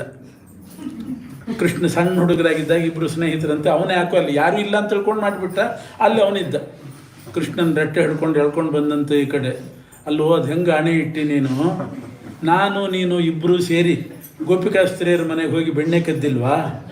ನಾನೇ ಇದ್ದೀನಿ ಐ ವಿಟ್ನೆಸ್. ಇಬ್ಬರು ಸೇರಿ ಹಾಲು ಮೊಸರು ಎಲ್ಲ ಕದ್ದಿಲ್ವಾ? ನೀ ಹೇಗೆ ಆಣೆ ಇಟ್ಟಿ ಅಂತ. ಕೃಷ್ಣ ಹೇಳಿದಂತೆ, ನಾನು ಇಟ್ಟೆ ಅಂತ ನೀನೆಲ್ಲೂ ಇಡ್ಲಿಕ್ಕೆ ಹೋಗಬೇಡ. ನಾನು ಇಟ್ಟಿದ್ದೀನಿ, ಬದುಕಿಸಿದ್ದೀನಿ, ನೀನು ಇಡ್ಲಿಕ್ಕೆ ಹೋಗ್ಬೇಡ. ನೀನು ಹೆಂಗೆ ಆದ್ರೆ ಇಂಥ ಆಣೆ ಇಟ್ಟರೆ ಬದುಕಿದವರು ಸತ್ತು ಹೋಗ್ತಾರ. ಹಂಗಾದೀತು. ನೀನು ಆಣೆ ಇಡಬೇಡ. ಸರಿ, ಇಡಲ್ಲ. ನೀನು ಹೇಗೆ ಆಣೆ ಇಟ್ಟು ಹೇಳು, ಕಳ್ತನ ಮಾಡಿದ್ದಿ, ಹೇಗೆ ಆಣೆ ಇಟ್ಟು. ಆಗ ಕೃಷ್ಣ ತನ್ನ ತತ್ವ ಹೇಳ್ತಾನಂತೆ, ಕಳ್ಳ ನಾನಲ್ಲ, ನಾನು ಬೆಣ್ಣೆ ಕದ್ದದ್ದಲ್ಲ, ನಾನು ಬೆಣ್ಣೆ ತಿಂದದ್ದು ಮಾತ್ರ, ಕದ್ದದ್ದು ನೀನು ಅಂತ. ನೀ ಕದ್ದಿ, ನಾ ತಿಂದೆ ಅಷ್ಟೇ. ಯಾಕೆ? ನಾವು ಯಾವ್ಯಾವ ಮನೆಗೆ ಹೋದ್ವಿ ಗೋಪಿಕಾಸ್ತ್ರೀಯರ ಮನೆಗೆ ಬೆಣ್ಣೆ ತಿನ್ನಲಿಕ್ಕೆ ಅಂತ, ಅದೆಲ್ಲ ನಂದೇ ಮನೆ ಅಂದ ಕೃಷ್ಣ. ಈಶಾವಾಸ್ಯಮಿದಂ ಸರ್ವಂ, ಇಡೀ ಜಗತ್ತೇ ನಂದು, ನಂದೇ ಮನೆ, ನಂದೇ ಬೆಣ್ಣೆ. ಅವ್ರಿಗೆ ಇರ್ಲಿಕ್ಕೆ ಬಾಡಿಗೆ ಇಲ್ಲದೆ ಕೊಟ್ಟಿದ್ದೀನಿ ಅಷ್ಟೇ. ಬಾಡಿಗೆ ಇಸ್ಕೋತಾ ಇಲ್ಲ, ಫ್ರೀಯಾಗಿರ್ರಿ ಅಂತ ಕೊಟ್ಟಿದ್ದೀನಿ. ಹೀಗಾಗಿ ಈಶಾವಾಸ್ಯ, ನಂದೇ ಮನೆ, ನಂದೇ ಬೆಣ್ಣೆ, ಎಲ್ಲದಕ್ಕೂ ನಾನೇ ಸ್ವಾಮಿ, ನಾನೇ ಸ್ವತಂತ್ರ. ನನ್ನ ಮನೆಗೆ ನಾನು ಹೋಗಿ ನನ್ನ ಬೆಣ್ಣೆ ನಾ ತಿಂದರೆ ನಾನ್ಯಾಕೆ ಕಳ್ಳ ಆಗ್ತೀನಿ? ನೀನಲ್ಲ, ನಿಂದಲ್ಲ ಮನೆ, ನನ್ನ ಜೊತೆಗೆ ನೀ ಸೇರ್ತೀನಿ, ನೀ ಕಳ್ಳ ಅಷ್ಟೇ. ಅದಕ್ಕೆ ದೊಡ್ಡವ್ರ ಜೊತೆಗೆ ಸಣ್ಣವ್ರು ಸೇರಬಾರ್ದು ಅಂತ ಅನ್ನೋದು. ದೊಡ್ಡವ್ರು ಬಚಾವಾಗಿಬಿಡ್ತಾರೆ, ಇವ್ರು ಸಿಕ್ಬಿಡ್ತಾರೆ. ಹೀಗೆ ಹೇಳಿ ಕೃಷ್ಣ ಬದುಕಿಸಿದಂತೆ ಅವನಿಗೆ ವಿಷ್ಣುರಾತ ಅಂತ ನಾಮಕರಣ ಮಾಡಿದ್ದಾರೆ. ಪರೀಕ್ಷಿತ ಅಂತ ಗರ್ಭದಲ್ಲಿದ್ದಾಗ ಬಂದ ಹೆಸರು. ವಿಷ್ಣು ಅಂದರೆ ಕೃಷ್ಣ, ರಾತ ಅಂದರೆ ಅವನಿಂದ ಬದುಕಿದವನು. ವಿಷ್ಣುರಾತ ಅಂತ ನಾಮಕರಣ ಆಯಿತು. ಅವನೇ ಪರೀಕ್ಷಿತ ರಾಜ. ಅವನ ಜನ್ಮಚರಿತ್ರೆ ಹೀಗೆ. ಜನ್ಮಾದ್ಯಸ್ಯ ಯತಃ, ಅವನನ್ನು ಹುಟ್ಟಲೇಬಾರ್ದು ಅಂತ ಅಶ್ವತ್ಥಾಮಾಚಾರ್ಯ ಹೊರಟಿದ್ದರು. ಹುಟ್ಟಿಸೇ ತೀರ್ತೇನೆ ಅಂತ ಶ್ರೀಕೃಷ್ಣ ಅವನಿಗೆ ಜನ್ಮ ಆಗೋ ಹಾಗೆ ಮಾಡಿದ. ಮತ್ತು ಜನ್ಮ ಮಾತ್ರ ಅಲ್ಲ, ಸ್ಥಿತಿ, ಬದುಕು ಕೂಡ ನನ್ನ ಕೈಯಲ್ಲಿದೆ, ನನ್ನ ಅಧೀನ ಇದೆ ಅಂತ ಅವನನ್ನು ಬದುಕಿಸಿದ್ದಾನೆ. ಮುಂದೆ ಪರೀಕ್ಷಿತ್ ರಾಜ ಈ ಋಣ ಹೇಗೆ ತೀರಿಸಿದ? ಭಗವಂತ ರಕ್ಷಣೆ ಮಾಡಿ ಅವನನ್ನು ಸತ್ವನನ್ನು ಬದುಕಿಸಿದ. ಅದಕ್ಕೆ ಏನಾದರೂ ಒಂದು ದೇವತಾ ಪ್ರೀತಿಕರ ಕಾರ್ಯ ಮಾಡಬೇಕಲ್ಲ. ಏನು ಮಾಡಿದ ಪರೀಕ್ಷಿತ್ ರಾಜ ಭಗವಂತನಿಗೆ? ಈ ಋಣ ಹೇಗೆ ತೀರಿಸಿದ? ಅದನ್ನು ನಾಳೆ ನೋಡೋಣ ಅಂತ. ಶ್ರೀಕೃಷ್ಣ ಅರ್ಪಣೆ.